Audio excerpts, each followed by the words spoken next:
Alrighty then, gamers. We're a little behind schedule, but you know how it is here. Fuck it, we'll ball. Fuck it, we'll do it live, and all that sort of jazz. Anyway, Sunday evening comes once a week, and so does Bounty Hunters. For the uninitiated, we are a weekly 1st to 7 show match event for players of all skill levels and regions. And the name of the game is, of course, Guilty Gear Strive. I'm your usual host, QK, Captain Dumbass on the mic once again, taking you through our 7 matches of the evening. So how about, since we're a little behind, let's start talking smack about this spectacle right here.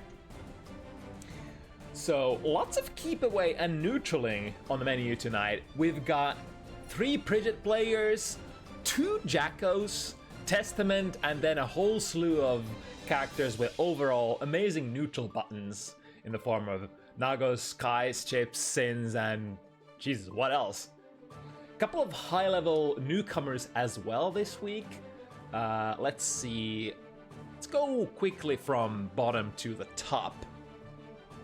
So in the so-called main event of the evening, at the end, we have probably the highest skill level Sin so far on Bounty Hunters, and a worthy soul to match that as well, as Revill Sin from Italy meets, let's see if I have my German pronunciation on point, BahnhofBanger, Sol from Germany. A matchup that no doubt is going to be explosive AF, so to speak, with Sol's massive burst damage potential, as well as Sin's average damage per hit being some of the highest in all of Strive.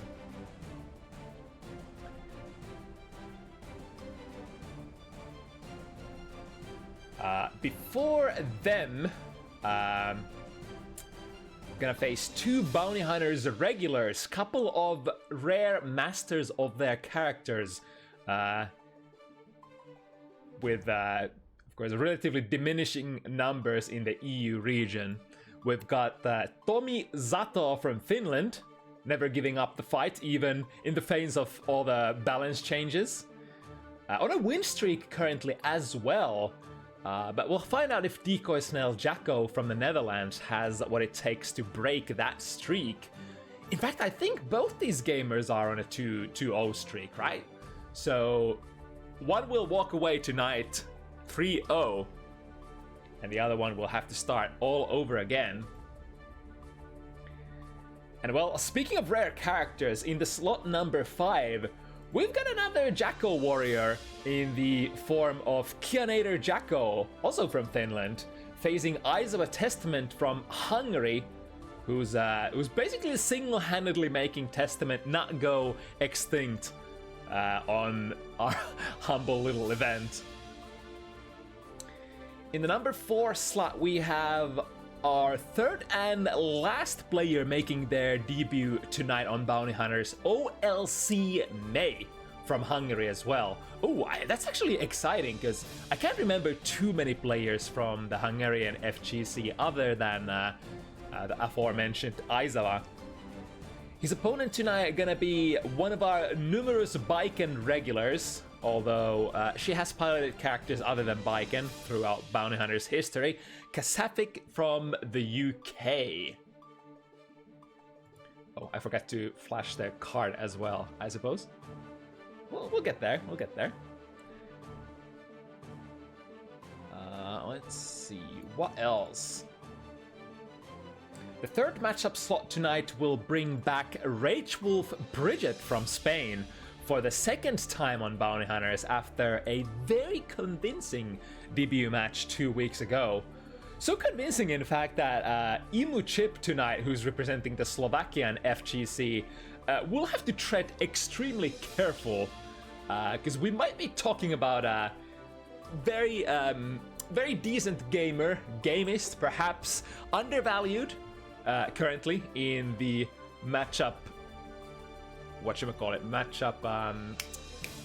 parameters of yours truly, but we shall find out. Another calibration match, in a way. Our second matchup of the evening will mark the Bridget Mirror as I think the most played mirror in Bounty Hunter's history, with a whopping 3 or 4 appearances so far, if I recall correctly. Wait, it might actually be evenish with Nago mirrors now that I think about it. Either way, Elite from France, Meadow from the UK. I could swear I remember hearing a distinct wail of pain about the Bridget mirror when I announced this current roster on Discord. Mirror is always an adventure, and we'll test certain things about, your mental and your ego. I'm gonna have to see who is gonna take it. But now let's head our attention to the spectacle at hand. The first one is gonna be Crevette Nagoriyuki, representing, let's see if I can remember, France, right? Yes.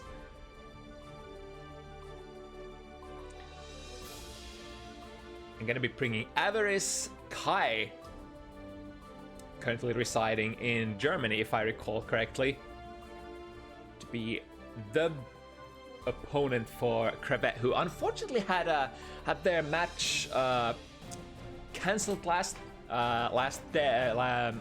week. Has a Hawk having to resign on a short notice, but as it looks, we should have this matchup ready to go. Let me make sure. Do we actually have both the players in the lobby? Let me check quickly. Doing DO magic. Yes, we have both players in the lobby, so whenever you guys are ready, you can start rocking it.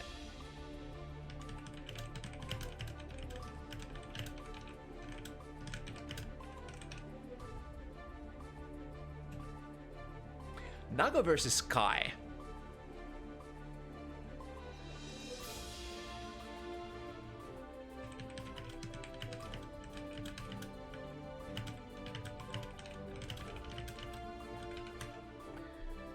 This is actually one of my favorite, has been one of the favorite matches to cast on Bounty Hunters. We've had so many strong Kai players.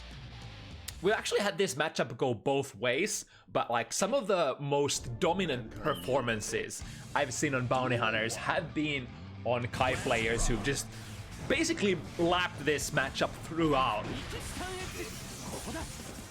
This is gonna be in the so-called, I guess, rookie bracket, so we might not see the fanciest of things and not necessarily like the top level matchup knowledge, but should be pretty exciting still. Crevette able to bait out the deflect shield, so even though that doesn't, even though they didn't get the immediate punish, getting a deflect shield bait is, well, basically it's half of the half of the burst bait. So then again, Avarice was bounced through the wall, so we're able to build the burst back really fast. Season 3, you can no longer be locked out of your burst for too long, especially if the opponent wants to take the wall break. The wall break causing a lot of burst build. Very nice timing on the burst here. Throwing Crevette out of the corner. YRC is the defensive option here, and Crevette going in very hard. Was that a pop? It is a pop. Now question, did Avarice actually notice that? Or, no, they actually didn't. The big Blood Rage pop, sending Avarice to the other side of the screen. Mask is on, followed up by back dash, and actually gets that jump in with the jump heavy. So Kai is one of those characters, jump heavy hits surprisingly not deep in Guilty Gear Strive. Kai is one of those characters who sometimes struggles when especially when you're approaching your opponent with those jump ins. Of course, the back jump heavies, the back jump S's are still fairly good. Kai has a slew of other, tricks to keep up the spacing as well. Ooh, nice, goes under the far slash, and now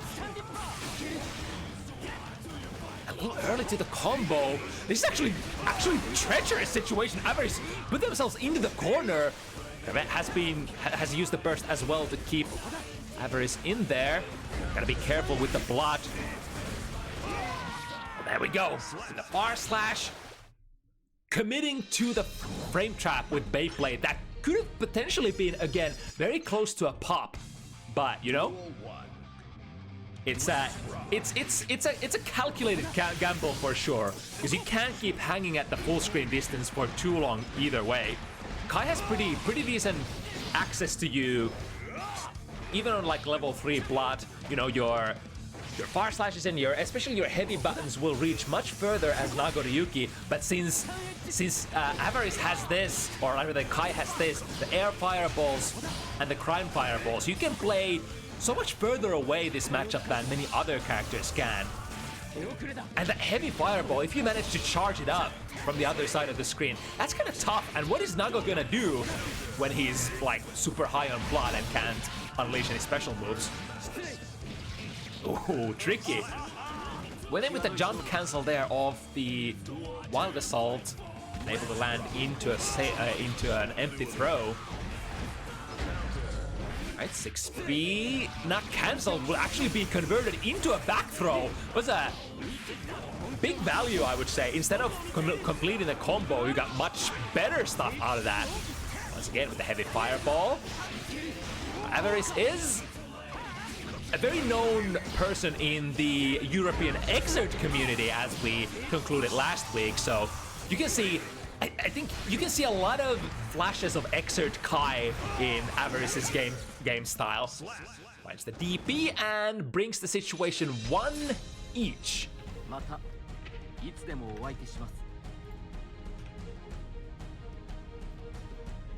yeah, Exert Kai used to be played with a lot of, especially with a lot of fireball control in matchups where you are playing against somebody who can challenge you. And of course, Nagoriyuki is one of those characters who probably has more range than you depending on the plot situation. So going in with your good buttons as Kai can be slightly risky. Oh, getting a pop here. Let's see, Avaris probably wanting to go for an instant air dash there, but only got a neutral jump. We're still pretty good. Until crevette was able to land that hit. Now that fresh bar of blood, everything to spend, and 50 meter at that as well. For a moment, I forgot we're actually talking about Nagoriyuki. You can never count Nago out, even after a blood rage pop. You do get your resources back and are ready to deliver some of those massive combo damages, or massive damage combos rather.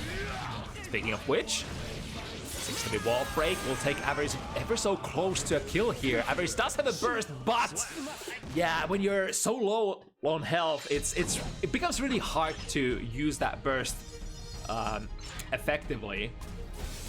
That's always the risk that you take when you hold on to your burst until the opponent is basically 1 touch away from killing you. Speaking of 1 touches, crevette cashing out with a massive combo. Of course, these biggest damage combos for Nagoriyuki are usually gonna be fairly blood heavy. Crevette, after that Beyblade, should be fairly high on blood. Can't use any of those neutral skip clones or Beyblades anymore. Ooh, the 2 heavy hits so high. Even though Avaris tried to bait it with the use of RC, still able to reach that high place. Neutral jump. Pretty decent combo as well, 5k. Fisher Price, my first meaty, in a way. It's that 5k from Kai is such a nice button. It's often enough, like when we're talking about slower reversals, it tends to be that safe jab as well as can catch backdashes and, you know, can be converted fairly easily as well. It's one of the comfiest buttons. Very nice jumping over the Wild Assault. Crevette should be building that burst resource back before the end of the... Actually, no. They did shorten the positive bonus duration in the newest iteration of the patches, but crevette finding the hit, ready to unleash blood once again, and building some momentum compared to Avarice here. 2 games lead. Duel 1. Let's rock.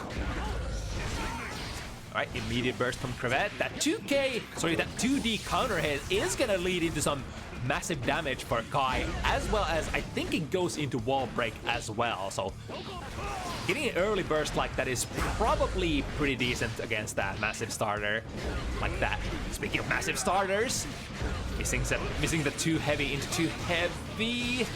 See if Avarice is gonna burst. No, gonna save it still. 6K catching the backdash from crevette. Not getting any clean hits here. All of these hits hitting on airborne Nagoriyuki, leading into very difficult to convert combos. There you go. Burst from Avarice as well. That was definitely going to be a kill. Burst here. Is Avarice going to be able to get there in time? No! Or yes! No! Well, yes, but no. I mean, that wasn't the true punish, but we did get there. And I guess that's the most important thing.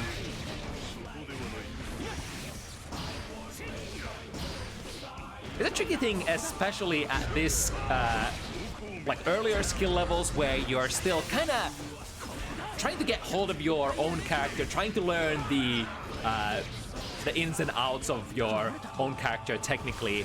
It can be hard to watch external resources such as Nagoriyuki's plot and make decisions based on that.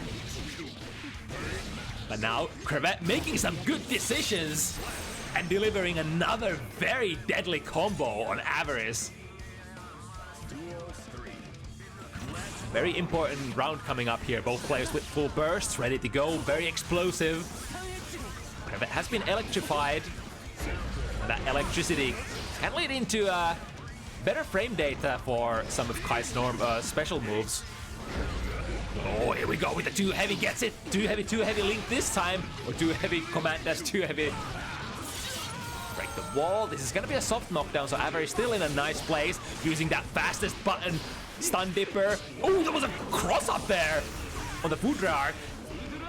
Wait for it again, and since crevette was electrified, it's gonna lead into some decent amount of plus frames. Now, what's the defense here? Oh, what was that? Kind of nice move was moving into bait the red, sorry, not red, wire C. But crevette once again finding the hit and sealing the deal. 4th point for crevette. I want to say the maneuver that Avarice played there was kind of nice. I feel like crevette was reaching for the wire C there, but the downside is if you try to bait the wire C and the blue RC comes out and you are not in a position where you're producing any hitboxes, it can be easy for the opponent after slowing down your frames to go for like air throws or strikes of your own that completely sort of halt your offensive momentum. Right, hopping out of the corner position. Has to pay for it with momentum here. Crevette coming in. Goes for the meaty throw, but Avarice was ready to mash there. Sees the kill, RC, basic stuff. Avarice will have to slowly turn on the heat and try to get a couple of games here so that crevette doesn't run away with the lead. 1, 2, 3, get them through the wall. That was with a heavy button as well, so some blood should be coming back. Oh, actually crevette with that heavy level 3 blood, able to make the 2S fast enough, I think. So that's a very interesting. The round start situation for Nagoriyuki changes so much depending on how much blood you have. And I think, especially in the newest patch, oh, but it's gonna be a bust. Mask is gonna go on, but, ooh, actually flips over crevette here. That should be applied once again. Nice clone there on reaction as well, destroying the heavy fireball startup. That's another great thing if you have blood available that you can do. Ooh, interesting, falling into an empty 2D and forcing crevette to unleash the burst. However, crevette once again at the basically the last hit situation, able to score it before Avarice gets there. Crevette has been so good at the end of the rounds, I want to say. Duel 1. And especially when it comes to like the last round situation when both players have procured 1 round each. Crevette so good at finding those last hits. Alright, backdash out of the 6K. Avarice still in there. Evades the Beyblade. It's a small victory. Smaller. I wouldn't say small, but a very important victory when it comes to Nago matchup. Is trying to draw, sort of take the blood out of Nagoriyuki as much as possible. Because it's kind of like no matter who you are, it's really hard to contest those blood options. Like clone hook kills or just raw Beyblades at neutral. There we go. This time the stun dipper gets there. This time crevette was working with a level 0. So 2S will have some extra startup. I think every single blood level will shave 1 frame from the startup of the 2S. A nice 5D tap here.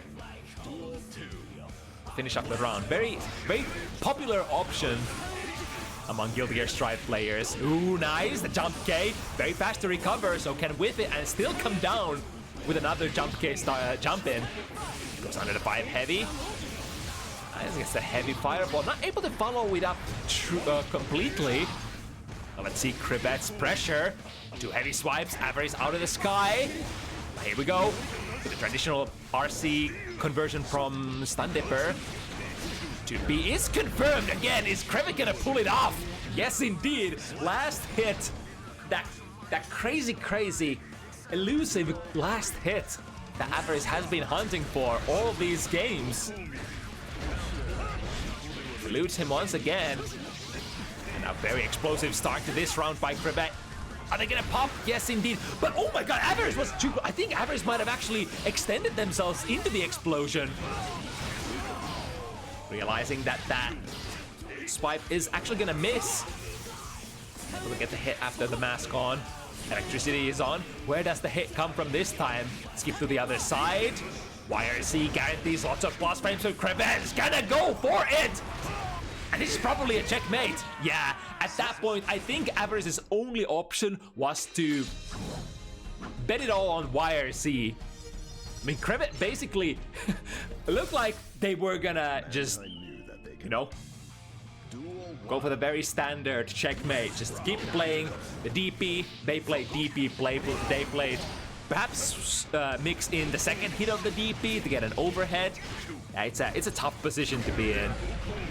Too heavy. Nice. And this time gets the full conversion. That's the hit that crevette has been hunting for. Basically for the whole set, but has been only be able to get like 2 heavy into 2 heavy. But man, that 2 heavy combo when you get the full sequence hurts so much. And this is a set point for crevette. Finds the hit. Avarice is gonna build back to the full burst very momentarily, but the damage has been already done, and basically 1 big combo from crevette could spell an end to it all. Good match there by Avarice though, preventing the throw from coming through. Crevette answers in kind. Throwing crevette out of the corner, there we go. Ooh, misses the conversion. Yeah, that's the tough part. Even if you land a hit with that 5K that we were talking about, hit confirming it properly. 2B, oh my god. The pop here is actually advantageous position for crevette. And the RTL should finish the deal. Avarice somehow stays alive still. But it's not a done deal. Oh, look at this. Are we gonna go into a pop? No, crevette, I think should be alive and not popping after this. You have a couple of options there if you want to spend heavy resources. Play exactly the sequence that crevette played just now, or just go bust on purpose. Speaking of going bust on purpose, that was a big gamble, and crevette finding the blood-sucking universe and getting the set 7-1. Wow.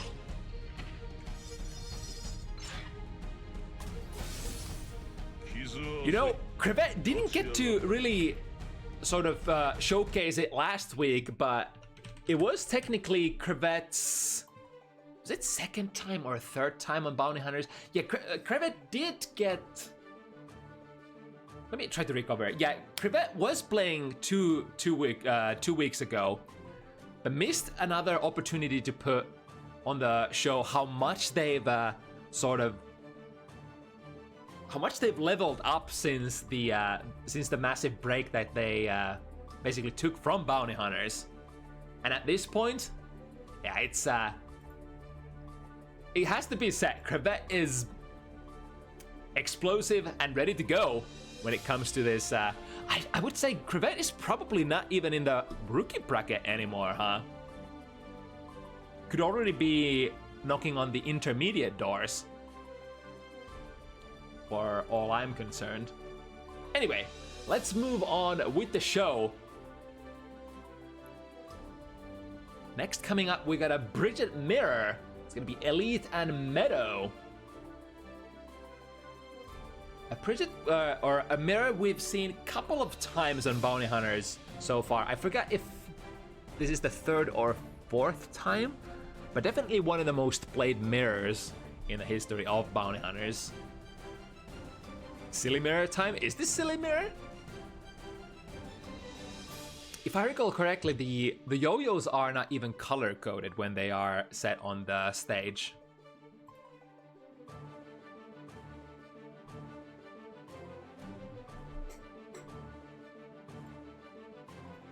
Let me make sure that Elite and Meadow are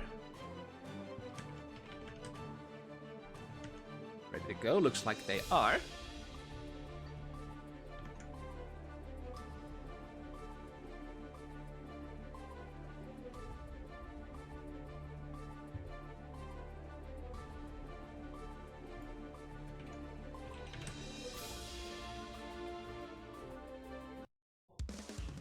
Elite with 2 matches on Bounty Hunters so far. Had the previous win versus, was it Ketu? I think it was Ketu's Giovanna. And the other one was Hatsei. So I think 1-1 on Bounty Hunters so far for Meadow. Meadow has been on the show for a little more often. Let's make a mental note for myself. So Meadow is playing the vanilla color, or not the vanilla palette, but the you know, the fair-ish, the white-ish, the vanilla, as in vanilla ice cream color Bridget here. Or wait, is she? Am I mixing myself up? No, it's actually. Yeah. So Meadow is on the classic color. All right. We're getting into a mix-up here right from the get-go. Nice skip over that yo-yo. Dash in 6 speed. There's gonna be a lot of that, you know, when the yo-yos are set and the yo-yo twirl becomes available, the unique movement option for Bridget. There's gonna be a lot of RPS in terms of, like, is the Bridget who takes Sky gonna commit to it, or is she gonna break out of the yo-yo spin? And based on what you think the opponent is gonna do, you might go to the 6B to call out those commits, or you might try to back off or just poke with a bar slash or 2S or one of your buttons if you think they're gonna try to land prematurely. Alright, finds a hit. Kickstart my heart into the close range pressure and disengaging once again. The yo-yos are kinda color-coded, are they not? The momentum burst.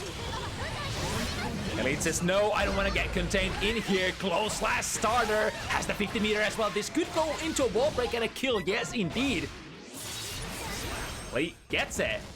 And with that, gets the first game as well.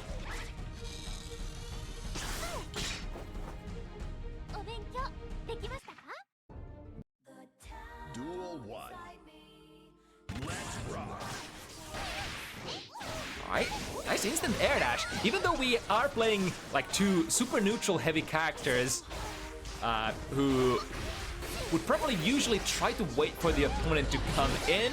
You, of course, no matter who you are in Guilty Gear, you have the very basic, you know, tools to perhaps skip neutral or try to read fireball function tools. Even a character like Bridget does find a lot of value for instant air dashes if the timing is right. Meadow's pressure finds the 2K conversion. Oh, is that gonna call it out? Nope, not fast enough. 5K, set up the yo-yo, and we have so many resources for Elite. Probably deems that it was not enough still to make it happen, so just dropping the combo in the corner position and trying to find the hit for the round. It's actually pretty, like there's a lot of decision making no matter who you play. If you choose to commit all of your resources and you don't get the kill, it'll basically put you in a position that's much worse than if you just basically drop your combo and approach the next okay situation with 100 meter or 50 meter or, you know, however much meter you have left or whatever resources you have left. Blue RC doesn't quite catch Meadow in the slowing aura. Now Meadow does have the yo-yo in there, but Elite manages to get the hit. Blue RC slowing down Elite once again. Deflect shield puts Elite back in full screen. Ooh, that was very, very nice footsies. It's exactly what we were talking about earlier. It's the timing. When does the opponent Bridget break the trajectory of the yo-yo twirl, and how, you know, how deep dashes you commit to, how deep are you gonna go with that 6B or whatever button you choose to try to catch Bridget out of that. We're using the aggressive yo-yo this time for a frame trap, but that means if you're using the active yo-yo, the yo-yo returning to you won't have a hitbox and is basically gonna put Bridget's yo-yo on a sort of a cooldown of sorts. YRC by Meadow. And to get out of this corner position, but Elite gets back in there. Neutral trade. Both Bridgets completely dry on that tension. But Blue Wild Assault is still available if either of one of them wants to set up a reset their pressure. Safe jump and gets the kill as well. Very nice. Those safe jumps are going to be extremely valuable because the opponent, you know, has the same tools as you. They have that DP available. And it's very tempting against characters like this. Bridget, you know, characters that just flow really well and get characters that have that, you know, the thing that we call in the industry the blender. It is so tempting to try the reversal out of that. Especially if your opponent doesn't have the safe jumps on point, you might as well just say, no, I'm not gonna take the mix-ups. I'm not gonna take this shit. But so far, Elite 1 for 1 for the safe jump setups. Nice far slash there out of the airborne, on the airborne Elite.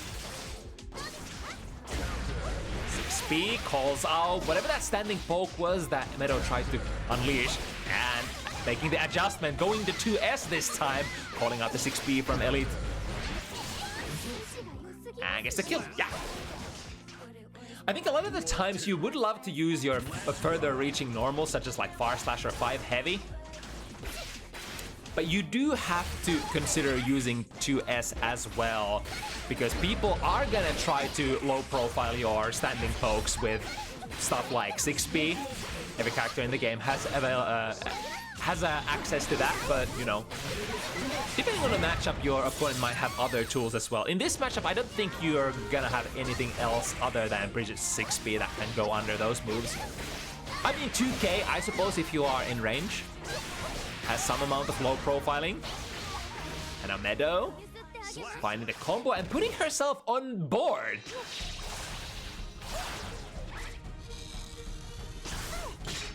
Very good time to start the run back before the opponent runs away with too many wins. Duel 1. Let's rock. Should have joined for real. Absolutely. Everybody should join. Especially if you're if you're one of the rarer sites, or perhaps player who has, you know, never showed up on Bounty Hunters before, but is thinking about, you know, I wanna play on these a little bit more chill competitive events, in contrast to perhaps the double elimination events that we have a lot of saturation on when it comes to European double elimination landscape.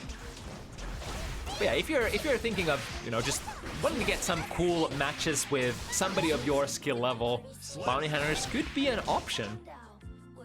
Wink wink, join the Discord. Ooh, same brain cell there. 6P cancelled into kickstart. Elite setting up the house with the blue wild assault, which does allow you to summon the yo-yo and check them. Oh, a little too early on that throw for Meadow. Elite didn't get to set up a perfect Oki situation either. Now spent the 50 meter for a corner carry. Bridget, even though a character that does not deal most damage out of the cast, still has a pretty good flow to her combos, her Oki, and has a lot of corner carry. That's probably one of the best features when it comes to Bridget's combo game.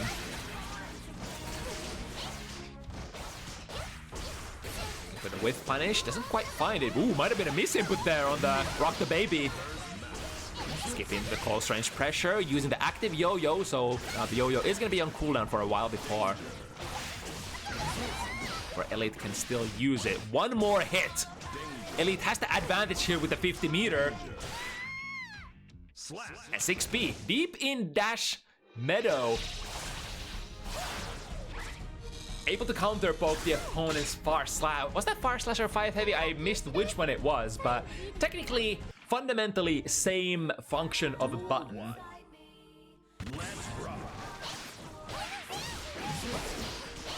Wait, I already forgot which one of these players was that got it. It was wait, it was Meadow, right? So it's 2-2. Okay, concentrate, Kyuke. I swear, it's the mirror. The mirror is toughest. Mirror is the toughest nut to crack. Basically need all of my brain power just to discern which player is on the offense at a given time. And this time it is gonna be Elite pushing into the corner, using a lot of resources, but definitely worth it, especially with this hard knockdown and the positive bonus, which is basically gonna build all the resources back in just a couple of hits that Elite just spent. But the most important point when you get that positive bonus is to get those hits to land on block. I mean, it doesn't matter if you land on block or hit, as long as you do something offensive in this game and you have that positive bonus, you're gonna build so much so fast. Meadow with the pressure. Basically has the same situation as Elite in the previous round. Safe jump setup. Finds it smart. Stay still. Plus frames, but doesn't manage to get close enough to utilize those plus frames. Is sort of the trade-off for supers that produce plus frames, such as the Roger super or the Gun super for Baiken. You can fire them from very far away, but those plus frames are not gonna matter too much if you don't get into... Oh! I was trying to bait it! But perhaps thought better of it and just pressed the button afterwards. Now Meadow finds that hit with the jump D. Basically the de facto mix-up tool for Bridget's jump-ins. It's kind of like Ino's jump D in a way. It produces multiple hits and sort of changes your... not your trajectory, but your momentum in a way. And produces really hard to block, especially really hard to fuzzy block sequences with highs and lows. YRC, but that was a safe jump, and Meadow was committed to the YRC bait as well. Is it gonna be enough? The wall stick should be enough, right? Yes! With the heaviest of butts, through the wall you go, and for the first time in this set, Meadow grabs the driver's seat. Elite started with a 2-0 lead, but Meadow has been able to make the comeback. Now let's see if we can get a counter adjustment here from Elite. Alright, spaced, so it's gonna be safe for that kickstart. 6P, but not cancelled. A lot of 6Ps in this game are very unsafe on block. And the tricky thing is, when you go for a 6P, you kind of have to confirm what kind of hit are you scoring. Are you scoring hit on an airborne opponent? Are they grounded? Are you getting counter hit? What's the hit that we're working with? Very nice combo. Misses the wall slump, and Elite is momentarily able to get out, but here comes the DP. Able to recognize that no DP safe setups. That was so tricky. Couple of really quick twirls straight into the command grab, cashing out on that respect that they've been able to build on Elite so far. Very abstract concepts, but you know. Nice, the kickstart, getting the wall stick. Has to take the wall, or didn't really have to take the wall break with a soft knockdown, but choosing to do so. And as a result of that, completely stacked on burst, and soon on meter as well. Kickstart at mid-range. Wow, that was a pretty nice momentum trick there. Very nice angle. The Bridget just reminds me of Ino so much with all the movement that you can produce. Very committed to the burst bait, and gets it! Second time to turn, as they say, and now Elite will have to defend with basically only 50 meter. YRC is available. I think was actually trying to go for it, but getting an even better blue RC for their troubles. Committed to the far slash already. But Roger is super. Getting the kill this time. You know, chat room, I got a confession to make. I can't discern between Bridget far slash and 5 heavy still. I think back in like some time ago I tried to figure out which one is which, and I think my memorization rule was that 5 heavy is performed like with both hands. Is that it? But wait. Yeah. Okay, I see it now. It's when it's the double yo-yo, that's the heavy button. And when it's far slash, it's the single yo-yo. Alright. We're learning live here on Bounty Hunters. So, things that you probably should know as a commentator, if you take yourself seriously. Ooh, but this was a serious mix-up from Meadow into an empty throw. Speaking of the respect, I think it's very logical kind of transition in the direction of the mix-ups for Meadow, because Elite has been very respectful, has probably fired a single DP during this whole set, and not mashing too much either. So Meadow has been finding some decent amount of value for those throws. Here comes Elite with a setup save for DPs once again. Alright, the Mash 5 heavy. Gets the hit, but doesn't get Meadow out of the corner, unfortunately. Of course, we always say, when you mash out with a button, you gotta complete that sequence, especially when you're fighting your way out of the corner. But speaking of the corner, Meadow, that's the pressure now. Yeah, Elite able to complete the Abare sequence. What an Abare sequence that was! Basically, corner to corner carry. Forcing Meadow to unleash the burst, so now both players are very low on resources, especially the defensive ones. Oh, this time Elite was able to delay the throw tech enough to actually get a back throw on Meadow that was trying to, I think, walk in and get a throw for herself. Yo twirl into, there's the backdash and 5 heavy. Finds a big hit, no conversion into kickstart. But now the kickstart is gonna build the 50 meter, and cash out should be the kill. Oh, just barely able to build into the burst, just in the nick of time. This could still be any Bridges game. Gotta be very careful, both Bridges are very low on that meter, and at that health situation, Chip will become an issue. It is gonna be Elite who gets to swing the momentum. Well, the momentum hasn't been completely swung. Ooh, that was a nice whiff punish there. Using a command grab to catch 2K mash. 6B. Put Elite back into the corner. I wasn't able to get the full sequence there. Kickstart. Break. Making it safe. Finding the 6B a little too early here, Meadow. And getting jumped in. But the momentum is swinging back and forth. Here comes the 50-meter option. Nice 6B, very deep in there.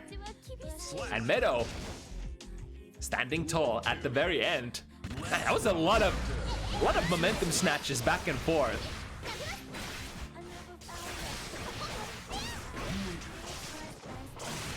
Here we go, once again the 6B is colliding, cancels into kickstarts. Here we go, 6B and the cash out. Didn't quite get the combo that Meadow was hoping for, I think. Here we go with the setup, Jump D is the tool of the trade once again. I guess the hard knockdown as well. Looking so far so good for Meadow. Unleashing the far slash a little too early. Kick the baby, rock the baby. Oh my god, that was a slip of the tongue. Kick the baby. I mean, might as well. All right, 5-2-3. I'm gonna call it kick the baby from now on. That's much cooler than rock the baby. Ooh, frame traps into the blue wild assault. Pretty decent combo damage. But won't be able to set up the shop here. Quite so. Nice delay on the yo-yo trail. Inviting Elite's far slash before committing into the air dash or air movement. Movement, if you will. 5D tap into a combo. This is gonna be quite expensive. Only like around 100 damage for that 5D tap. But if you maintain the position, we must conclude that it was all worth it. Able to break the dash in time. Blue wild assault, nice backdash, getting a little bit of a combo punish or a little bit of a DP punish here. Set up the yo-yo. Yep, YRC, don't want to have anything to do with that passive yo-yo that's gonna come back in a couple of seconds. Duel 2. Let's rock. It's 2K into the basic setup. Nice, I love that. Instead of committing to the 6K, chose to run under Meadow and try to catch her on the landing. Oh. Ooh, lots of trades here. First, Meadow wasn't able to get the full setup. Rock the baby a little too far to be able to connect. Yo-yo's coming from all angles. Here we go, far slash 5, heavy sequence into rock the baby. Gets the D done. Elite definitely not done here. But we'll have to go into this last round having basically no burst resources to speak of. So much more explosive offensive potential here for Meadow if she managed to break out of the corner. She does indeed. Collides with the 2K of Elite. Hold this. My turn still, at least for a moment. 6B was looking like it was gonna be late, but still able to low profile under Meadow's jump in. Now Meadow with the pressure. Jump D, good blocks. RC, yep. More where this came from. Got hit by the jump D, but Meadow unable to hit confirm it properly. Situation dead even. But the position and the frame advantage definitely favoring Elite here. That's gonna, no, spoke too soon. That is not gonna do the deed, but sending the aggressive yo-yo, that's honestly one of the best tools in the game, in my opinion, for scoring those small last hits. It's very hard to challenge because it basically has no hurt box whatsoever when you send that yo-yo forward. But on the other hand, it doesn't really do much. Even if you get hit and you can survive the hit, like, so what? The opponent Bridget won't be able to get up, like get in using it or anything, as opposed to the passive version of the yo-yo or the setup version of the yo-yo. Like we said, for scoring last hits, it's a really nice tool. Too heavy pulling Meadow back onto the ground. God, this is not gonna end anytime soon, is it? Elite has so many resources. Use the RC and still 50. Oh, that was so important back throw. Now, able to exert their own pressure. The last bit of the meter for Elite. Goes into the YRZ, but not able to break out of the corner using that super as well. It's a big comeback here for Meadow. Safe jump setup, no DPs once again for Elite. Not a single DP used by Elite this set. Oh, but able to secure the round still. Honestly, that would have been a sick comeback for Meadow for that round. Nice, sees the far slash. Good timing on the burst. Nice quick punish. In a low damage matchup like this, you gotta get those successful victories at neutral so many times over. There's been a lot of good back and forth with punishing, true punishing, and what have you. But in the end, oh nice, snatches Meadow's DP there, and able to bring it 5 even again. Damn. All right. Well, that's it for the mid game. We're entering the last rounds of this matchup. Duel 1. Players basically neck to neck. First hit with the 2S and into a big close slash. And Meadow doesn't have anything to save herself with here. BUSHO is gonna come back soon. But eventually, the pressure does come to an end if you don't spend extra RCs. Speaking of spending RCs, using one, get the pressure rolling. 5K once again, small combo. Oh, Meadow went for a very daring DP there. Didn't end up paying too badly for it. Jump D finds the hit. Oh, accidental cross up? Question mark. Duel 2. It's sometimes very hard to control those air combos for Bridget, because there's so much movement included in those combos. 6B, immediate burst from Elite. Oh, got caught by the yo-yo coming back here. Kickstart space and a safe spacing. DP beats the close slash meaty from Elite. Oh wow, wait, what was that? 2D? Reversal 2D? Does that take Bridget airborne? Oh, that was a little hasty there. I think Meadow actually baited that YRC and then chose to follow it up with a DP instead of pressing a fast button.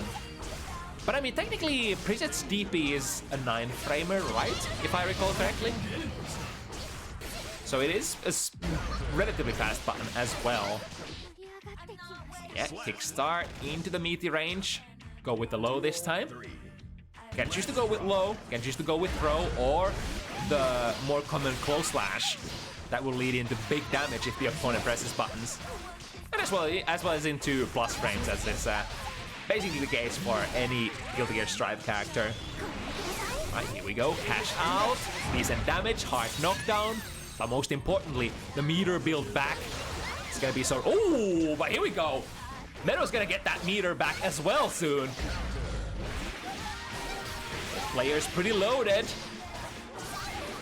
YRC, get off me, spends it into a tick throw. And basically spending everything here, Elite, to keep the pressure going. What a roller coaster ride. Elite initially started with a 2-0 lead, leading into Meadow being on the driver's seat for the majority of the mid game. And now, at the very end of the set, Elite once again coming forward. And one more game potentially to take it over Meadow here on the first set of the week on Bounty Hunters number 133. Abare again with the lows. Meadow going in with the aggressive momentum burst. Back and forth. Whoa, from which side? Doesn't matter. Elite has the combo still. Set up the shop with the blue wild assault. And looking good. Oh, wasn't able to queue up the super here. But we'll be able to fire the Roger. Basically, I mean, that's one way to sort of secure the advantage. I wonder what can you even do as a Bridget?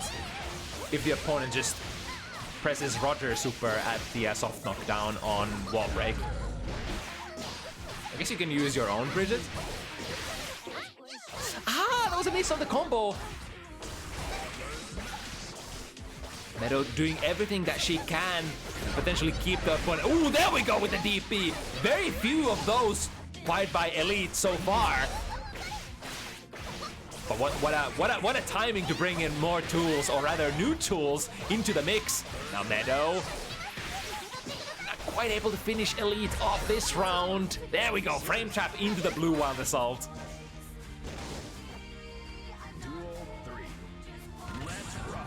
And an okay investment, especially since they still have 50 meter ready to go. Sorry, 50 bursts ready to go, I was about to say. Not able to get the wall stick yet here. The yo-yo was aggressive. So now Elite will have some amount of room to maneuver. Blue assault, set it up. The yo-yo coming back, making sure that Meadow doesn't do anything funky. Ooh, the too heavy into a big launcher. But perhaps not expecting it. Looking kind of tough here. This is set point Elite once again. One more combo could be it. Yes, the meter. Yeah, Meadow knows. We gotta RC that, or rather burst that, unless it's gonna be over. Shouldn't be in yet. Oh, combos in. Oh no! Elite Meadow still alive, but not for very long. The far range pokes coming through, and at the very end, Elite with a double game snatch from Meadow, bringing it to 7-5. Yeah, I can kind of see it is a. Yeah, I would say it's a silly little mirror, but I think it's a very fundamentally sound silly little mirror, because there's so much, because of the movement, because of the, you know, range available to both characters. I kind of dig it. If I was a Bridget player, I think I would dig that matchup. But yeah, really cool stuff from both our Bridget players. And it's not over. If you're a Bridget enthusiast, our next matchup will have a Bridget as well, as we see RageWolf Bridget from Spain returning on Bounty Hunters for the second time.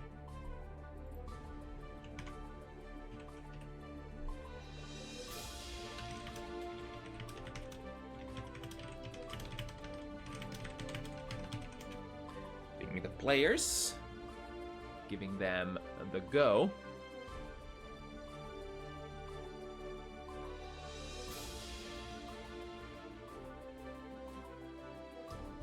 All right, so the setup here is RageWolf had an extremely decent debut match versus, can I still remember who it was? Let me do some cheating here. 2 events ago against Zidane. So Bridget versus May matchup cleared that fairly convincingly. Now it's gonna be a very, very different kind of matchup here against Chip, a character who moves really fast, whiff punishes really fast. I think one of the few characters in Strive cast that Bridget actually has to be kind of careful against, not to whiff stuff willy-nilly. Even a even a full screen 5 heavy could be just dash punished by Chip.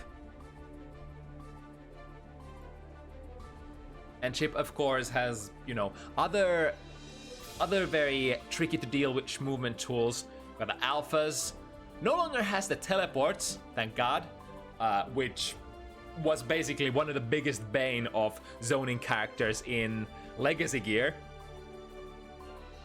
Still able to move around the screen really fast. Triple jump, of course, available. So the jump in approaches are very strong for Chip. And here we go.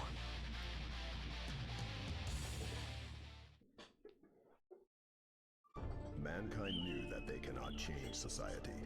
So instead of reflecting on themselves, they blamed the Alright, the second calibration match here on Bounty Hunters for RageWolf. Ehmu probably have to pull through all stops. Bridget versus Chip. Duel 1. A rare matchup where damage is probably available for Bridget as well. This is, yeah, it's funny how some matchups just turn out to be very explosive when you got two softies against each other. Yeah, and as soon as we get started, Ehmu already putting on the table those potential whiff punishes. RageWolf whiffed, what was it, 2S there? And almost perfectly whiff punished by Ehmu's dash. Yeah, there we go. Too heavy is one of the other suspects that is gonna be extreme. Oh, misses the Kara super sequence. But Bunky Messai, unless the opponent is very close to you, is gonna be fairly safe. Oh, wait a second. Was that a Kara super as well? Seemed like a very fast kickstart into. Wait, can Bridget even Kara super? I think she can, right? Alright, empty throw. And now with another throw of the command kind. Yes, she can. Alright. I wasn't even aware that she could, but I was like, that was a special into super, was it not? We're learning a lot today.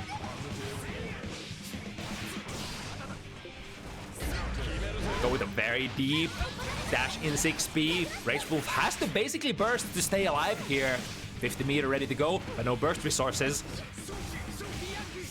And the neutraling has to be very careful against Chip.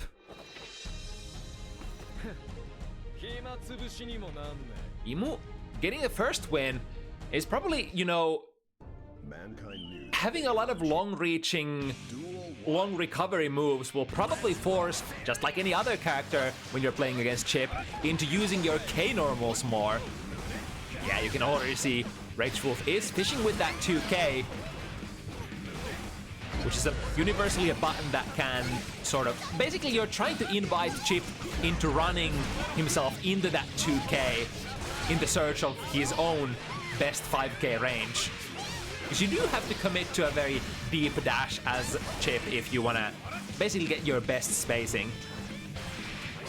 You could choose to unleash your button a little earlier, go into far slash or 5 heavy or buttons like that, but those buttons don't really get you pressure per se. And will potentially end your pressure if you, will end your pressure altogether if you're trying to hit confirm them. Whereas the K-normals are much easier to hit confirm and or to just maintain your pressure on block. Good block on the alpha. Here we go with a dash break, finds the hit, finds another one. This time should be able to hit confirm it. 2S misses there. Ehmu perhaps missing a micro dash. Nice, got the F Shiki and able to hit confirm it as well. We see those F Shiki setups quite often from our Bounty Hunters Bridget players, but very few of them able to, you know, consistently hit confirm them into full combos. There we go. This time, lining up a heavier button in the form of 2S. Of course, the heavier buttons such as 2S do have better range and will be able to call Chip out from further ranges. But again, it goes back to them being so much more, you know, so much lower on recovery. So it's risk and reward. A drive-by jump heavy. From side to another. Ooh, nice block there on the cross-up once again. Overhead block, has to, oh, doesn't block that cross-up. It actually converts. Man, Chip, what a character, I love that. The aggressive yo-yo. Almost calling Ehmu out of that backdash. Go into the corner. Has to basically spend the burst not to, you know, bring themselves into a chip range. Chip range. Chip kill range. There we go, far slash on the landing. Quite daring option there. If Ehmu actually committed to a jump in that went a little bit deeper horizontally, that could have potentially been called out. or would have basically lost to the jump in. Hey, you know what they say? You space yourself perfectly, and you can press the buttons that you want. Ooh, doubles it up with an overhead Rekka. Didn't quite have the 50 meter yet, so couldn't convert it, but maintaining the position, goes into the Kara Super here, and this is where the fun starts. Ooh, missing the setup perhaps. Or was that a really ghetto DP bait? Repeating the situation, RageWolf doesn't have 50 meter to play that DPRC that's been actually heavily debated on Twitter recently. An argument going around that DPRCs are too strong in Guilty Gear Strive. And no matter what camp you sort of represent in that debate, it has to be said that, you know, DPRCs can be pretty nice. They can beat safe jumps, so definitely an option that any meterless DP character will consider in their kit. Ooh, completely airballs that downwards alpha, and RageWolf was in fact ready to punish that as well. But the DP gets baited there by the cross-up alpha again, and the far slash is gonna do the honors of taking RageWolf out of this set, or not this set, this game rather. Let's not jump the gun here. This set is only beginning. Duel 1. Let's rock.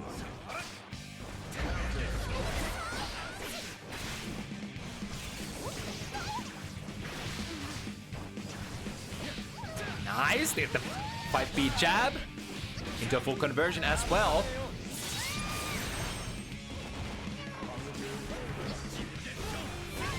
There's the overhead RC, yep, the basic chip sequence. And the cool thing about chip performing all this, that it loops so nicely into itself. During that tension or that positive bonus loop, chip usually ends up building the 50 meter required for the next Bunky Mesh side to break the wall, regardless of what kind of combo he goes for. Alright, checking the low Rekka. Speaking of the low Rekka, it's something that a lot of players tend to miss oftentimes. Even on hit, that thing is quite minus. But it comes with the threat of the Rekka 3, the overhead Rekka, that could potentially catch you mashing or hop over your fast lows if you try to commit to breaking the chip player's momentum. But speaking of momentum, Ehmu gets another one. Brings himself to 3 points here. Also, speaking of things that are like very punishable on whip, chip 6B. So Ehmu, even though that is a universal way. Ooh, barely even trade here. RageWolf coming out of that exchange victorious. Ooh, got the, was that jump or backdash? Either one of those. Having difficulties landing the clean conversions. There we go, the yo-yo coming to save the day. And into the Kara Super once again. That's gonna break the wall and gonna, no, that's actually not gonna break the wall. The wall is not gonna even be staked upon. Wait a minute, Ehmu has a chance here. Unless, oh no, don't whiff your DPs in front of your opponent. That's not good for your health, Ehmu. Almost able to bring it back. I think RageWolf probably went into that Kara Super thinking that it was close enough to break the wall, which would have definitely been enough damage. But hey, sometimes you gotta improvise. Oh, DP works out. Plus frames. Using 50 meters to set up the pressure as well. You can basically use the RC or the blue Wild Assaults to set up similar kind of ish situation. Yeah, speaking of which. And here we go again with the safe jump setup, which is also a mix-up. And this time should be enough. No, never mind. I'm full of shit. One more hit point. Terrible, terrible mathing by our host QKGG here. Guessing wrong once again on will it kill.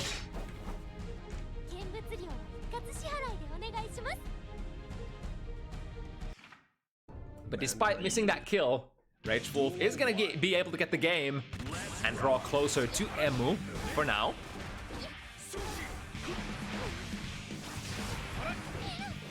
Instant air dash, pressure reset. Chip really is. Oh, was that a catch on the DP? I think I saw a DP startup. Yeah, where's your DP RC now? What if the opponent just throws your DP? What do you say about that? DP RC apologist, or not apologist, but you know. Anyway, the match. RageWolf extremely loaded on that tension resource. If only we got to use it. Here we go, jump out, but historically, as we know, if you jump out of that Genros on that command grab from Chip, you are generally not gonna be safe on the way down because it's one of the fastest recovering command grabs in the game. That's why they usually tell you, if you want the universal punish, just air throw it on reaction. Or if your character has something that can hit on the way up, that's an option as well. But now the pressure from RageWolf, there's it now, and the hit flows into the next one. Has the resources to make. Oh, but the hit was a little awkward there. I think Ehmu was backdashing, so 50-meter investment. Oh, here we go. Where the DP going? Ehmu, and gets the swag burst bait as well. Ehmu on fire here. Lots of resources for both players. Far slash is gonna be faster for Mr. Zaneth, which is once again gonna increase the buffer between the players. Mankind knew that they 2 games in favor of Ehmu here. Plus frames, dash in once again. I think RageWolf was trying to anti-air that. There we go! Ooh! Also, Bridget does have. Wait, that was a instant air backdash, wasn't it? Because the momentum wasn't quite the same as with normal jumps.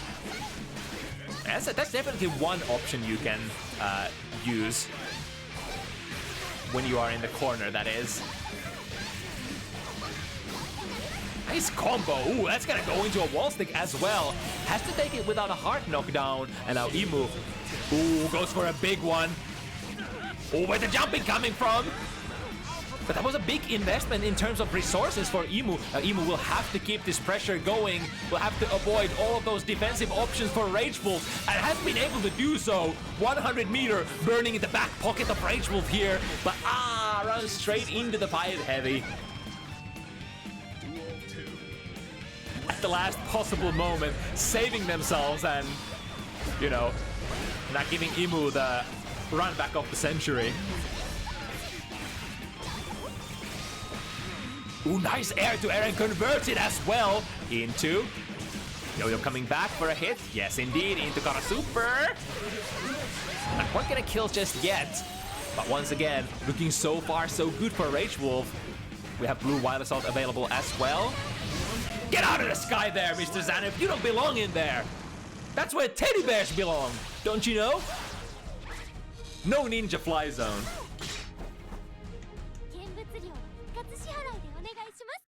It's cool as well, because even if Ehmu ends up blocking that, it's gonna be basically dragged back onto the ground with massive plus frames for RageWolf. And then RageWolf also had more meter to go, so that pressure sequence was not gonna end. Ooh, nice bait here. Suffering from success, popping the opponent way too high from that counter too heavy punish. Nice going under the yo-yo. Missing the combo. It's an air dash, pressure resets, going to the other side. Are we gonna get, no, not quite able to build into the 50 meter. Would have surely been a kill for Ehmu. Tap on the 6K here, one more. Ooh, connects the jump heavy a little too high. Won't be able to be plus enough to avoid the throw from RageWolf. And now, RageWolf actually gets it, damn! What a steal! But RageWolf is gonna definitely need those right now. They are down a couple of games, or actually just one game. Set it up. Nice call out on the DP as well. Ehmu was trying to avoid the setup. Is he gonna track? Yes, indeed. Oh, but too heavy going to the wrong direction. Very classic here when ninjas are involved. Quick 1-2 into super. That was a very fast hit confirm. And now we would like to loop this if possible. Deflect shield, yeah. Deflect shield. Like, with the amount of resources that RageWolf have available, the Deflect Shield was probably one of the few options that could basically get Ehmu out of the pressure, the positive pressure loop. But still, not gonna be enough. Important game coming up here once again. Is Ehmu gonna go into 5? I think RageWolf was trying to press a button there, but wasn't early enough. That's the thing. You can react to the command grab basically by jumping out, but if you try to react with a button, you have to take into account your button startup, so it's not gonna be as easy.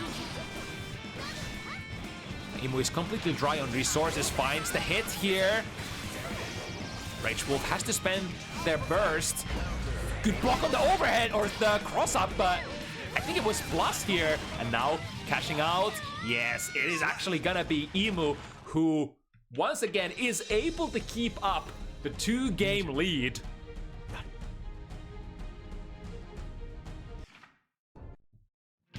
For a moment, showing RageWolf sort of the light at the end of the tunnel, or rather a glimmer of hope perhaps, that this set could be still brought to even score. As soon as RageWolf can smell it, Ehmu denies it once again. Ooh, nice. Gets a successful backdash out of there. I think that backdash does lose to a safe jump, the most layer 1 safe jump setup though, often enough. First here, it's a little bit of a burst of a hero kind, because RageWolf is basically on a 1-touch kill. Even a shuriken could kill here potentially. Right? He does enough damage in this game. He used to do only like exactly 1 point of damage in Legacy gear, so wasn't the best tool for finishing out the opponent. But I think he does some like actual damage in this game. But the Rekka 3 hits, as well as the cross-up, gets the bait on the DP. Has the strategical 50-meter burst.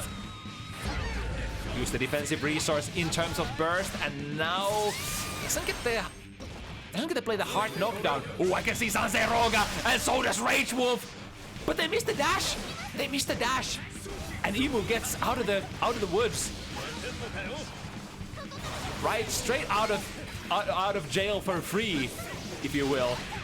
With punish on the missed 6P there. It's all timing, they say.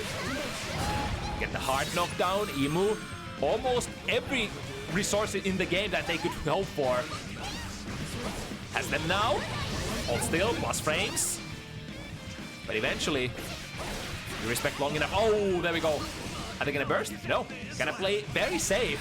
I could see a universe where Ehmu actually bursts, because they had access to 100-meter and RageWolf had already, or had just used 50 of their own resources. Overhead hits.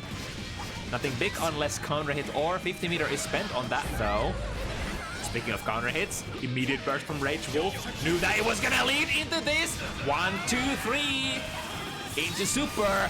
And now, what's your move, RageWolf? Absolutely no resources to defend with. Goes with the backdash again, successfully. Maybe that is a solution to the safe jump. But Ehmu staying tight.